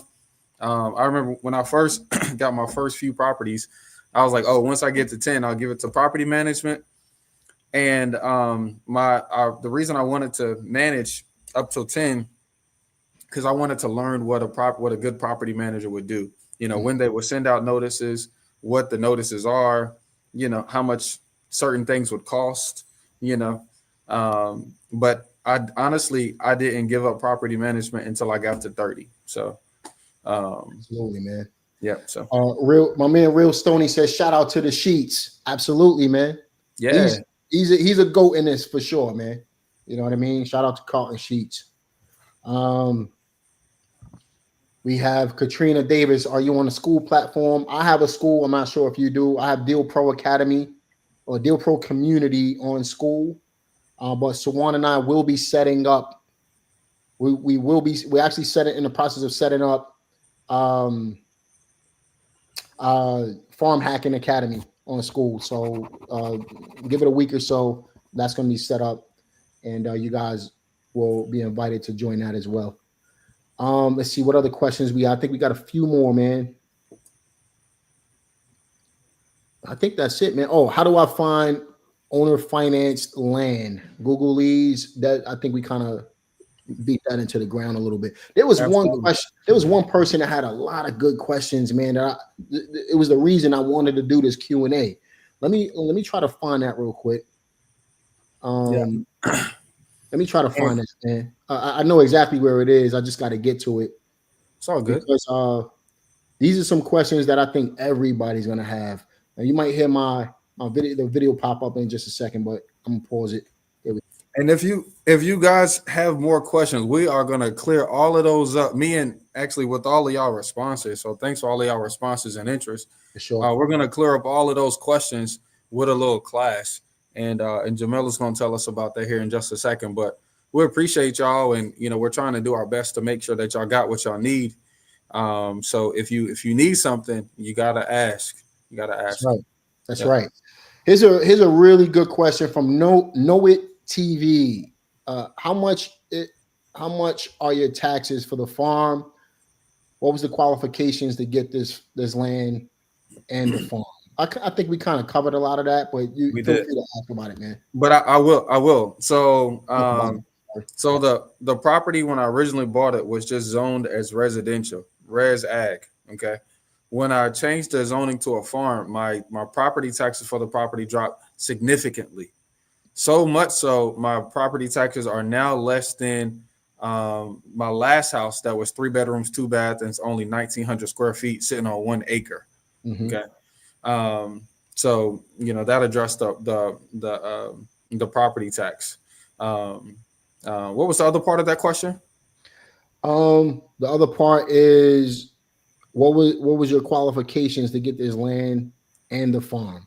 My qualifications was good talk game. My qualification was good talk game, and that was about it. Because like I said, we're reaching out to sellers directly. And then I had to have first of all, I had to have faith to actually keep reaching out to this guy. Because I reached out to him just to get a viewing, bro. Just to get a showing. Okay. It was after a year. I don't know exactly what it was. It was longer than a year. So we didn't have it under contract until like a year and 7 or 8 months since I had talked to this guy. Mm-hmm. So and we had made maybe like 70 or 80 offers on other properties while we're going through this process, So so it wasn't just like, I make one offer and then I got it, or I look at one property, then we got it. If you guys go back through my Instagram, me and my wife, we started making it a habit because we wanted to feel what it would look like. So we would take selfies in front of all of these houses, So if you go back and look through my Instagram, you'll start to see all of those different houses we was making offers on because we was trying to tap into that manifestation, tapping into what it would feel like if we, lived in this house or walked on this neighborhood, walked on this sidewalk, that kind of thing. I like that, man, because it's almost like it's almost like that vision board people talk about, right? Yeah. So if you want to have the car, when I used to work on Wall Street before I got into real estate, there were young guys my age. I was 19 at the time. There was 19-year-olds making, millions of dollars per year. Right. And the first thing they used to say was, you got to go to the dealership and get in the car. Yeah. Go to the dealership and get in the car. Yeah. Right. And if you do that, it becomes real to you. You see what it feels like.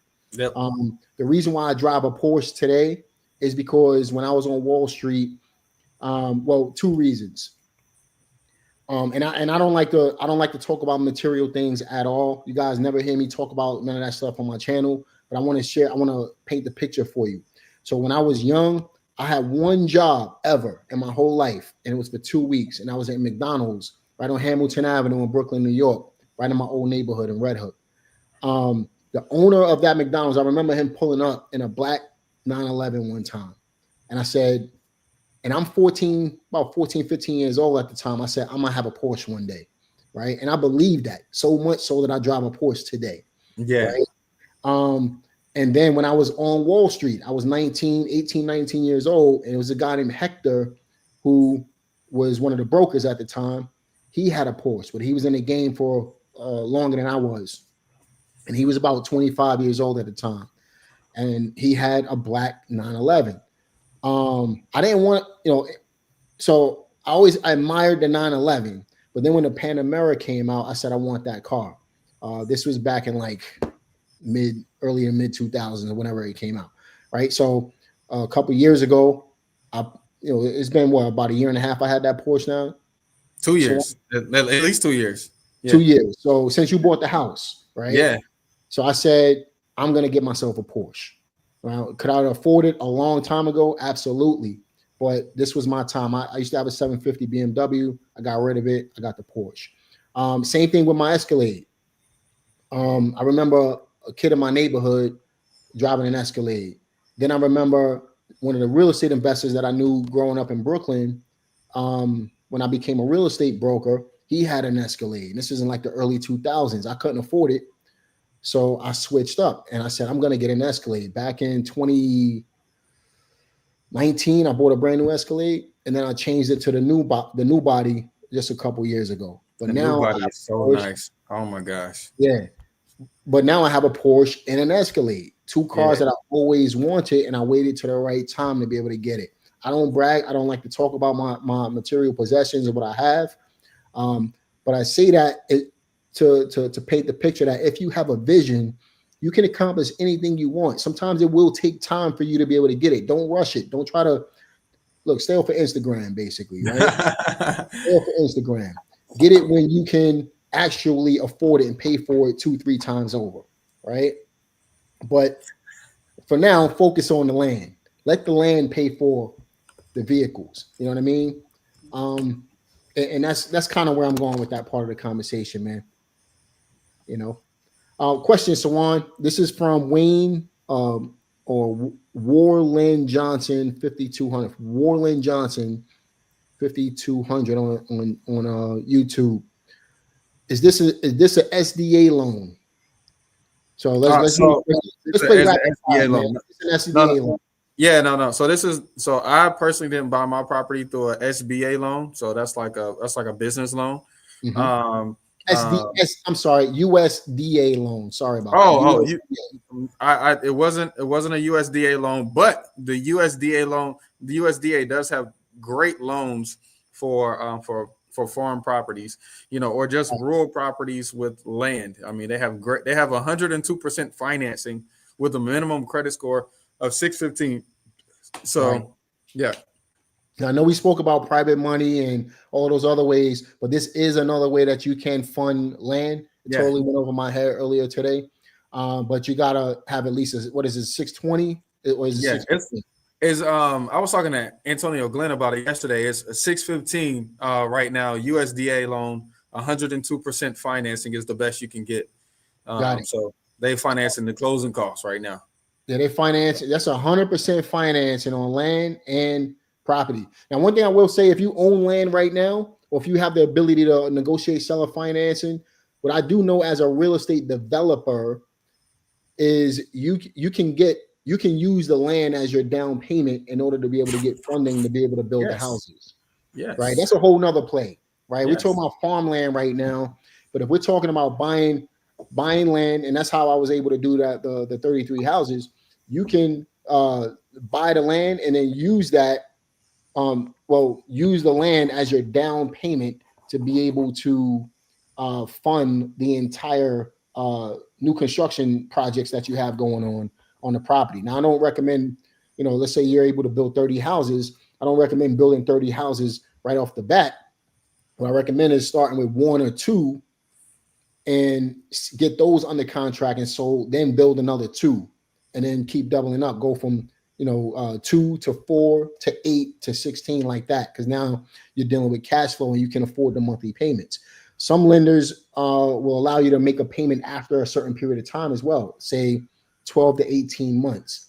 But the whole point is you can use let's say that you had a $5 million project and the land was worth $1 million, but you was able to get it for half, let's say $500,000. the appraiser, the bank is going to give you the true value of the land, which is $1 million, which is 20% of the 5 million, and then they'll fund everything for you. I hope that makes sense. Right. Please list the creative finding companies. I'm not sure what that is, but another question, Sawand, how did you find the properties? I think we answered that. What's the name of the agreement that you have with the seller? Is it an assignment, installment, rent to own? It's seller financing. I Sure, think it's seller financing. basic, it's really a basic contract. That's all it is. Yeah. Do you need a lawyer? Don't make this thing hard, Joe. Yeah, it's not difficult at all. I think that's it, man. I think that's all the questions. Let me look. You see any? I'm on YouTube right now. Let me go back over to Mr. Dennis Dillard said, "Are there any loans felon friendly?" You know, and if you guys haven't gotten that, you know, by now, that we're going direct to seller and then pitching them on seller financing. So the way we pitch that, or the way I pitch it, is would you consider, if I pay the price that you want, would you consider a fair amount down and the remainder in monthly payments? You know, or would you take your profits over time? Right. And so of course there's no, and that's so you can be whatever you want, boss. That's right. Yeah, you can be whatever you want with these kind of transactions. My man Vaughn Smith said Carlton Sheets, Ron LeGrand. Ron LeGrand is my boy, man. He's actually in one of the masterminds I was a part of as well. That's how I met him in person. I spoke to him multiple times before that. We became friends, but I was never in a Ron LeGrand program per se. But Ron LeGrand is definitely an OG in the game too. Shout out to Ron. Absolutely. LeGrand. But I got plenty of pictures with him. He's a good dude, man. I got him on speed dial. Shout out to Ron. He was actually, matter of fact, I got a podcast episode when I first revamped my YouTube channel. Yeah, 5-6 years ago. I got a podcast with Ron LeGrand. Look up. Let me see what you search. And I always liked him because he like straightforward to the point. Like while we talking, just he's definitely an OG, man. Jamel Gibbs, Ron LeGrand. I think we were talking about terms deals. Yep. Type in Jamel Gibbs, Ron LeGrand on YouTube if you want to check out that episode on my podcast. That was one of the early day podcasts from like 5-6 years ago, man. He was actually, I think he was my third guest.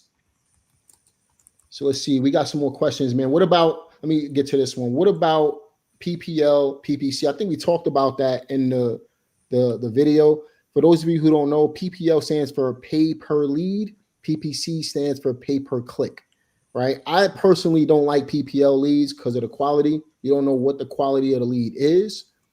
PPC, I'm definitely, I'm in favor of it. Can you find land that way? You can find land anyway. But you know, there's some more targeted strategies that you can use to find the right type of people as well. You want to add to that, someone? I personally like, I prefer PPC. You know, I prefer doing it yourself. So, and it's really just because you don't have to worry about somebody else's, you know, lack of knowledge or the limit of knowledge. You know, you literally just get better over time as you work on your own stuff. And it's really not that hard. You know, it's really not that hard. It's really not. That's right. That's right.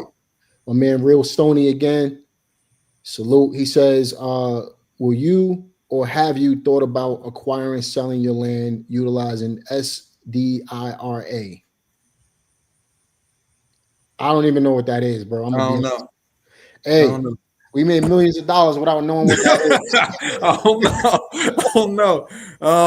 know what that is, boss. I can learn something from you right now, Real Stony. School me, man. What's going on? Talk I don't know. I never even heard of it. Nah, you got me. Nah. He said you got that Escalade BBL.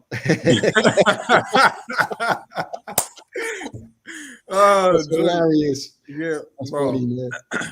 I love the Escalade, bro. It's crazy. Will the school community be covering how to get your first property for farm hacking? Yes, we're going to cover. We're actually going to get into that in just a second. What that's going to be all about. I just want to make sure we got the make sure we got all the questions answered. Let's break down seller financing. Seller finance. Look, you want to break down seller financing for Andrina Bouchard? Yeah, and I think we can get into our class as well. So Yeah, I'll I'm gonna break it get down into that just in a just little a bit. second. Yeah, I'll break it down just a little bit for you real quick. But me and Jamel, we're gonna do a very detailed class. Like there's no answer that there's no question that won't be answered on our Saturday class.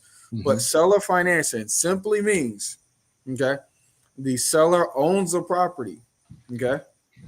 They are willing to give up ownership. They are willing to give up ownership to you as long as you make them payments. So they will become the mortgage. So Right. they will give up their ownership, right? As long as you make them payments as they are the bank. Right. Okay. And this is just done through very, very simple paperwork. Okay. Um, the requirements is literally what you can negotiate. I've had seller financing deals where I've purchased, property with no payments for 12 months, because I was willing to ask for it and how well I negotiated that deal. I was willing. My property here, 22 acres, simply just by talking to a seller and pointing out the benefits of taking his profits over time. And so of course a lot of your negotiations and your confidence does come through what which is why we're actually going to be sharing with you guys a Saturday class that's going to be very detailed and have all the things that you guys need to know so you can do it for yourselves as well. That's right. With that being said, let me hop into what we're going to be covering in the Farm Hacking Academy, which is what we decided to name it, Farm Hacking Academy. It's going to be next Saturday, which is July 19th at 11 o'clock is when we're going to start. And essentially what we're going to be talking about is how to find the deals. We're going to talk about online and offline ways to start finding deals. We're going to teach you guys everything you need to know about, starting where you are and narrowing the list down. How can you find these deals for, the deals that you actually want, but how can you also, if you want to invest out of state, for example, how can you find deals that are under $1,000 even, right? How can you wholesale these deals if you wanted to wholesale a land? But a lot of people want to focus on keeping the land and getting those tax breaks from the agricultural land. So how can you go out and actually find the deal? So we're going to get into that. Then we're going to show you how to structure the deal, right? We're going to talk about different ways of funding it. But I think what we really want to do is focus directly on creative finance strategies. So you can limit the amount of money that you need to come to the table with when you're talking to the seller in order to be able to make these types of deals happen. Now, again, are you going to get the deal with every single seller that you talk to? Absolutely not. But the more conversations, the more follow-up game you have, that's where the actual deals come from. So we're going to drive that to the ground as well. We're going to beat it into the ground to help you guys understand that there's a certain level of commitment that you got to have when it comes to doing these types of deals. From there, we're going to go over the paperwork. What type of paperwork do you need based on your state, right? So if you're in North Carolina, you definitely need an attorney. If you're in New York, you need an attorney. If you're in Pennsylvania, for example, you need a title company, right? So if you're in Virginia, you need a title company, but you can use an attorney, right? So we're going to talk about some of that and obviously show you how to do the research to be able to find out based on your state where you live, who is going to be the one closing the deal for you. Then we're going to talk about some different ways that you can actually use your farmland in order to be able to hack it, stay profitable. This is Farm Hacking Academy. So in order for you to be able to hack the land, to be able to pay for the land without paying for it out of pocket and have other people pay for it for you, you need to understand strategy. You need to be a creative thinker. We're going to show you how to do that. So some of the things we're going to talk about, we're going to provide you with a step-by-step guide to finding, funding, and flipping land deals creatively if you wanted to, or keeping them. We're going to go over the land seller cheat sheet. We're going to have access to the Taking Action Resources Drive. So this is going to help you guys skip the learning curve, be able to hit the ground running right away to be able to start finding the land that you want. We're going to have a live group session. This is going to be a live group session, and then a Q&A with Sawand and myself as well right after. It's going to be a full-blown class, a full day with us, or actually it's going to be a half a day with us.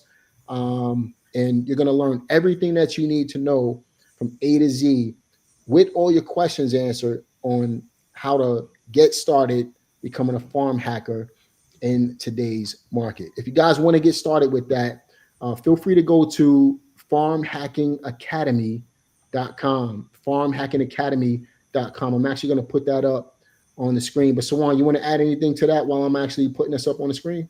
Yeah. I mean, if you guys had any questions about what to put in those contracts in that drive, we're going to be there's going to be purchase agreements in that drive, right? If you guys ever had a question about what does it look like, we're going to have deal scenarios that we're going to be talking about. If you ever wanted to know, like, if a seller asks you a certain question and you don't know the answer to it, we have objections in that drive, so that way you guys, can use that training. So I'm telling you, me personally, I love the Saturday classes because it gives us a chance to. You see, we've been talking on here for 2 hours. It gives us a chance. It gives us a chance to really deep dive every piece of this. And at the end of it, we always like giving a little piece of homework so you can go out and start generating a couple leads. And start making those offers. So, the only reason we put this together is because a lot of you, Sawand had, how many phone calls did you have this week after we launched that video? So far, I've had 45 phone calls this week. Yeah. So obviously the interest is there and a lot of people wanted more, and there's only 2 of us to be able to provide the information. And there's only but so much time that we have, but we're willing to take the time to be able to make this happen, to be able to show as many people as possible the ins and outs. We try to keep it relatively inexpensive so that everybody could be able to take advantage of it. It is only $97. That's it, right? So if you want to get started today, go to farmhackingacademy.com. Get started today. It's only $97. Matter of fact, let me add that to the scroll as well. And we got a few more minutes. If you guys have more questions, be happy to answer that for you as well. You want to add anything, Sawand? Yeah, no, I saw one. Where did it go? Oh, she said, is a strong sales background needed? No. Okay, no. Now, if you do have to be able to communicate and be able to get a clear message across. And we'll do our best to help you with that. But the simplest thing I always tell you guys is if you can't tell your child, if you can't tell your child, or if you wouldn't say a big word to your child, then you're not going to say these big words or big fancy phrases, to these sellers, because that's going to confuse them. Right. And when people get confused, they can't make a confident decision. But when you break things down in a very simple way that is clear for them to understand, they have the ability to make, a decision, that's in their best interest. So we'll do our best to make sure that you have very clear language, on that class. But you don't need any sales experience, Farm hacking is a whole play that we literally created out of thin air, doing a podcast with each other, creating content with each other the other day.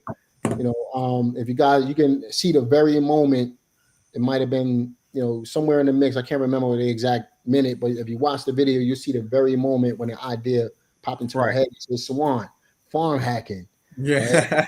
Right? Since then, we've had people, it's been crazy. But we have people contact us trying to, one guy bought a domain. I'm not going to mention a domain, but he bought the domain and he tried to do business with us.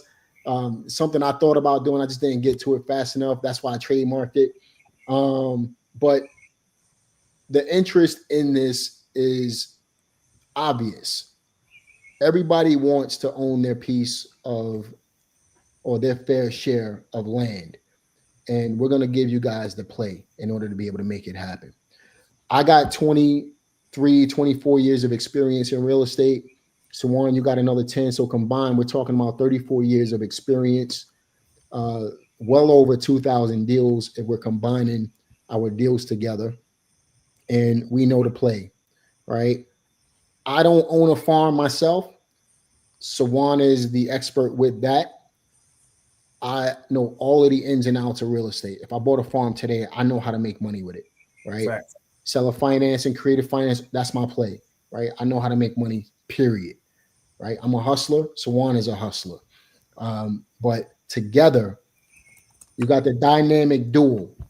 And we're going to show you guys everything that you need to know. And we kept it inexpensive. I believe anybody can afford this. $97 one-time payment. There's no subscriptions, nothing involved in it. But we're going to show you the play. And we're going to spend a half a day with you. It's going to go from 11 until 11 o'clock Eastern Standard Time until everybody has what they need in order to be able to win. All right. So if you want to get started today, go to farmhackingacademy.com right now and get started. Andre Harden said, if they can't attend the Saturday class, what do? Can they buy it later? So if you can't attend the Saturday class, still buy the $97 class. And then for those who aren't able to make it, we will send you an option to be able to upgrade to VIP for the replay. So even if you don't have time that Saturday, because it's going to be, it's going to be a few hours. So even if you can't make the whole few hours, still get the class, and then we'll make sure that you guys have the instructions so that you guys can upgrade to VIP to get the replay afterwards if you like. And that's exactly where the school community comes into play. So we will be uploading the content. We're actually going to create an academy out of it. So the content will be uploaded into the school community. So if you guys have questions and stuff after the fact, you'll be able to join the community for that as well. So feel free to go to farmhackingacademy.com. Get started right now. It's only $97. Can't promise it's going to be that cheap for that long, but we really just want to provide you guys with value. We're not trying to get rich off of this. Night Wolf had another question. Does the seller pay their own property taxes during the contract? So when the seller sells you a house or land, okay, at that point you pay the property taxes because now you're the owner. So that's one of the benefits to a seller selling it on seller financing, is because they no longer have to pay insurance and property taxes. You as the owner have to pay those. The only thing they have to do is sit back and collect that payment from you that you promised them, with no stress or worry. Literally my payment that I make, to the guy that sold me the property is he said, this is just my retirement. And, I asked him what he's going to do. He was like, this is just my retirement check. He's like, I think it's great because, I don't have to do nothing and I still get paid.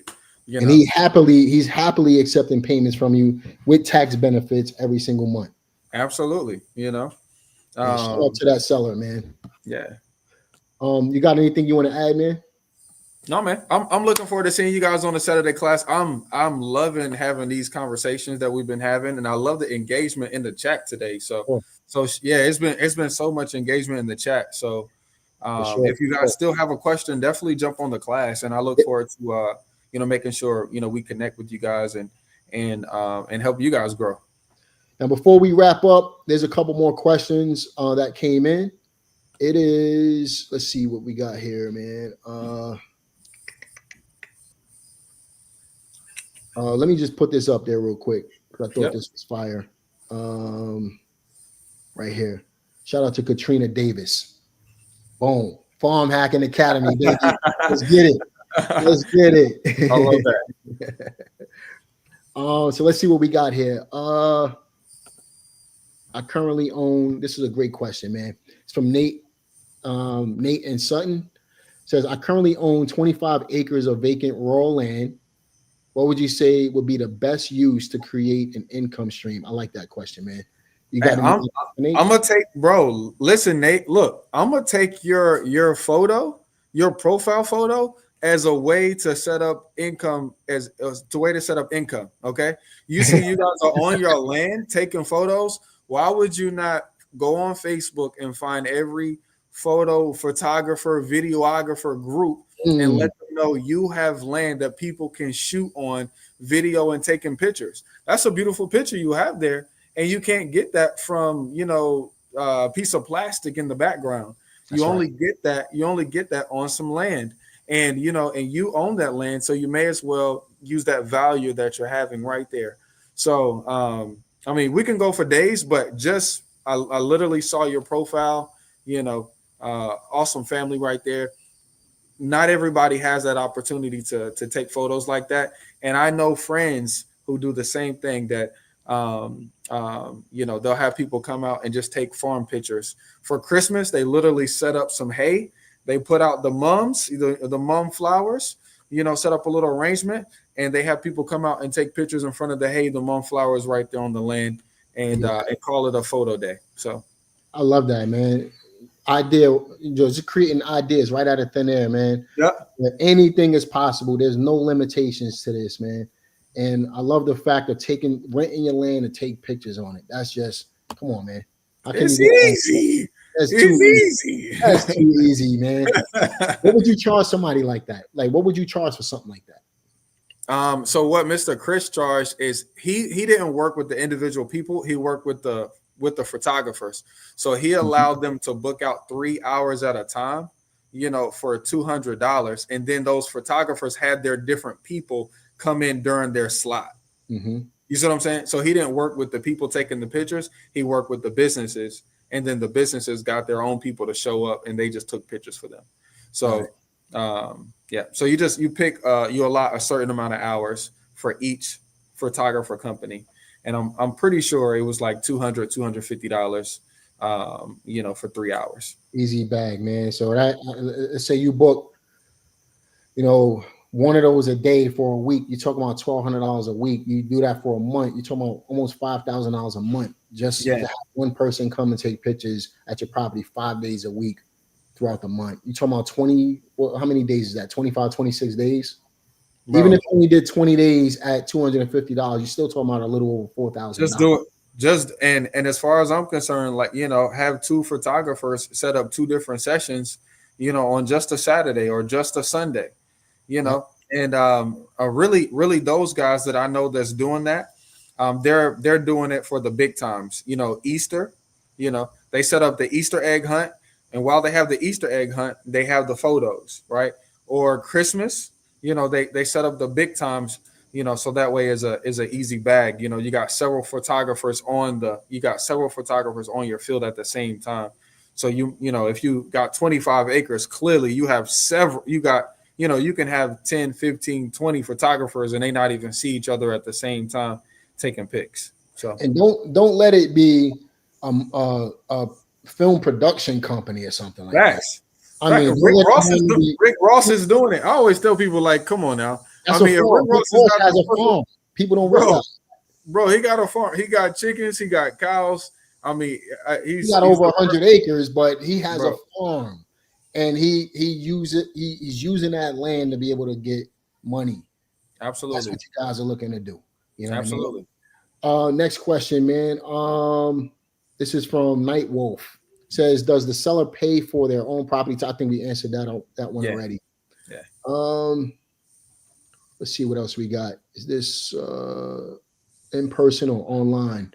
So is the event in person or online? This event is going to be done on Zoom.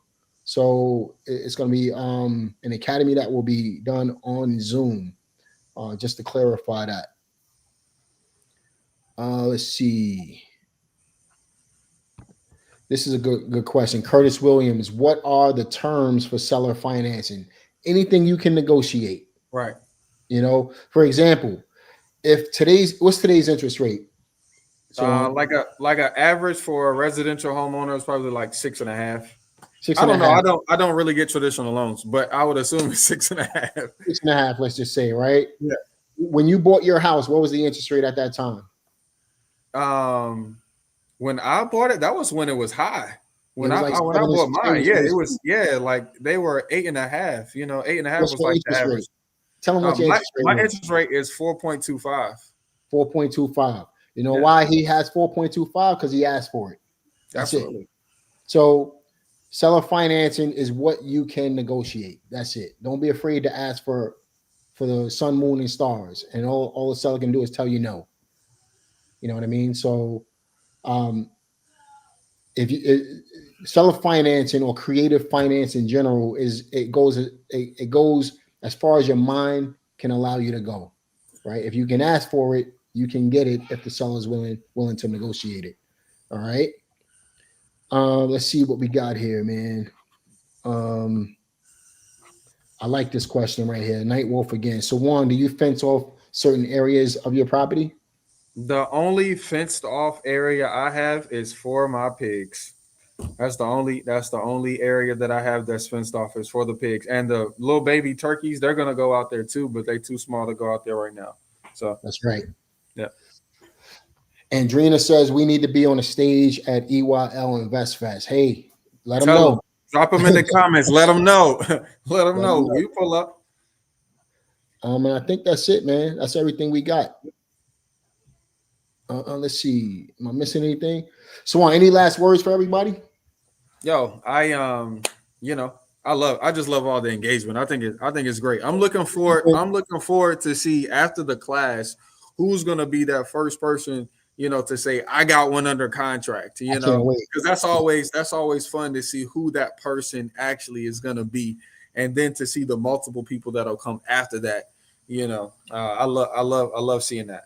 I'll say this, man. It's always fun to see somebody that you're actually showing the ropes to. It's almost like me starting all over again. I love Yeah, that, man. It keeps me in yeah, the trenches, right? Because it forces me to continue to do deals, but also it's just there's nothing like seeing somebody else succeed, man. I can't even explain it. Especially when somebody put in that time and effort and they really want it. When I have students right now doing better than me, when you can actually say that, man, it just changes the game for you. And I've been doing this for 24, 23, 24 years. There's students that was able to achieve what I achieved over a long period of time in a heartbeat because they had the right guidance, the right education, the right information. Things that cost me blood, sweat, and tears, they were able to achieve a lot quicker. But there's nothing like seeing somebody that came under your care and keeping, under your wing. There's nothing like seeing that person get money, man. It's just it has like a nostalgic feeling to it that I can't even explain. When you see other people making money and you literally show them the ropes, it just feels great, man. It really does. So Heavenly Queen, I think that's your name, Heavenly Queen. How can you sign up? Look at the scrolling bar right there. Farmhackingacademy.com. Farmhackingacademy.com. Get signed up. And Shay Wynn says you're reproducing. She says you're reproducing after your own kind. True success. Absolutely, man. I can't even say that any better than myself. I think that's it, man. Real Stony, Jamel, and SDIRA. Self-directed individual retirement. Oh, okay. Yeah. Makes sense now. Yeah. Makes sense now. I didn't even think about it, man. I appreciate the clarification, man. Self-directed IRA. Yeah, I have a certain company I use in Ohio. Sedera. Let's call it a Sedera, man. SDIRA, yeah, self-directed IRA. I would have never thought about that phrase, man.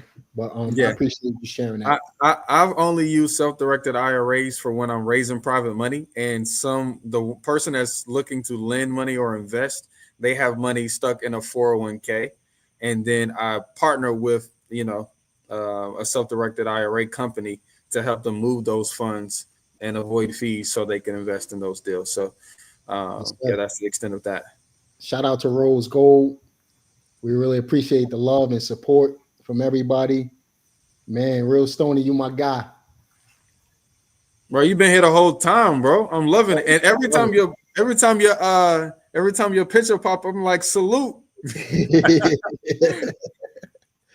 Hey man, like this video, share it with as many people as possible. We're gonna leave this video up. I'm gonna leave it on my YouTube channel.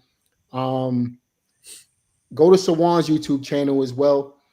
It's this is me taking action. Make sure you offer my boy some support on his channel. He has a growing channel. When he first started, he had it was just a couple thousand subscribers. You just crossed over 30, I think it was. Yeah, I'm at like 26,000. So 26. Let's get my boy up to 30. Let's get him up to 30. Amen. Right? My channel is growing by leaps and bounds right now. Praise God. I remember when I started revamping it, I only had fun fact for everybody. I was the first real estate channel on YouTube in 2008. You can see when I started my channel, April 16, 2008. Then Tyrone Taylor came a couple weeks after, or a couple months after maybe. And then we were the only two real estate channels for like a year. Then you had Bigger Pockets and all these other platforms join the party. But I didn't take my channel serious until 2019. I only put up maybe 65, 70 videos over that 11-year time frame. So when I started revamping my channel in 2019, November 8th, 2019, I relaunched the channel. I have 4,500, maybe a little 4,200 subscribers, but I just crossed over 180,000 this week. I really appreciate all the support. And now I want my man Sawand's channel to be able to grow as well. So please offer him some support. We do our best to provide real value with what we're actually doing. Nothing that we teach is theory. This is stuff that we research or we live ourselves, and we provide the information through the channel so that you can benefit from it as well. So like this video, share it with as many people as possible. This is real world stuff. Again, we're not overnighters. We actually do this. There's a bunch of, we have other people in our circle that's doing this as well. I'm not going to mention their names right here. As a matter of fact, I am going to shout them out. Shout out to my man Nasa. Yep. Shout out to my boy Nas. I'm actually in Charlotte. I got paid to speak this weekend in Charlotte. So I'm in Charlotte tomorrow. Tomorrow on Saturday. Shout out to my man Nasa. He's doing it. There's others I can mention as well. But I just want to show love to my people. We surround ourselves with like-minded individuals, and we stay positive amongst our friends so that we can all eat, because there's enough money out here for everybody. Anybody you want to give a shout out to, man? Yo, I want to shout out to my kids. You know what I'm saying? Honestly, I don't think my goals will be that big without my kids. So so kids, Amina, I know Amina and Amaya, they always watching my stuff on YouTube. They be searching their daddy. So like for real. I love it. Yeah. Yeah. I mean, I got 5 kids myself, man. Shout out to my wife, my family, my kids. Obviously, shout out to Sawand's family, but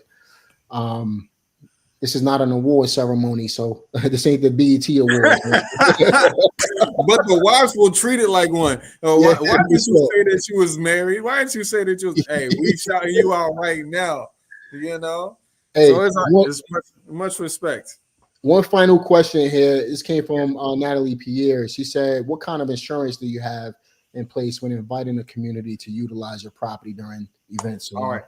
So I have traditional homeowners insurance, okay, but inside of that homeowners insurance policy with my insurance company, they allow you to have like a liability, kind of portion of your homeowners insurance, okay.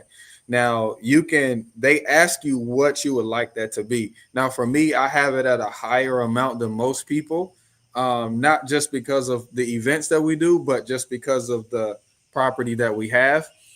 But the North Carolina bona fide farm law does have us to be exempt.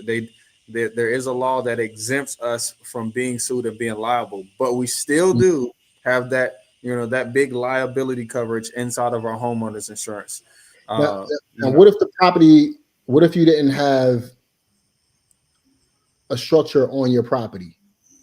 What if you didn't have a structure on your property? you What could type? still you could still, if you didn't have a structure, you could still get a policy with USLI, Right. and have a liability policy. That USLI, they I have like a couple lots that I'm kind of just holding, Mm-hmm. and I keep a small amount of liability just in case. I don't know why, but you can still get a liability policy if it's just land, no structure at all. Yeah. Perfect, man. Yeah. Hey, I really appreciate the time today, Sawand. I know that you out here, you outside right now at your bar, and Yep. I can hear the cicadas in the background. Yep. So it's getting dark outside. I know I'm looking out my window. It is kind of. I mean, we touching 9 o'clock right now, just about. Yep. Man. So Yep. we're I'm gonna gonna wrap go. it up. Yep. I'm gonna go close up the chicken coop, bro. Yep. I appreciate y'all. I see y'all on the Saturday call, and and Jamel will tap in, bro. Sounds good. Really appreciate you guys. Listen, get started if you haven't already. $97, farmhackingacademy.com. We really look forward to teaching you guys everything we know about it, and we'll see you there. Take care, everybody. Peace.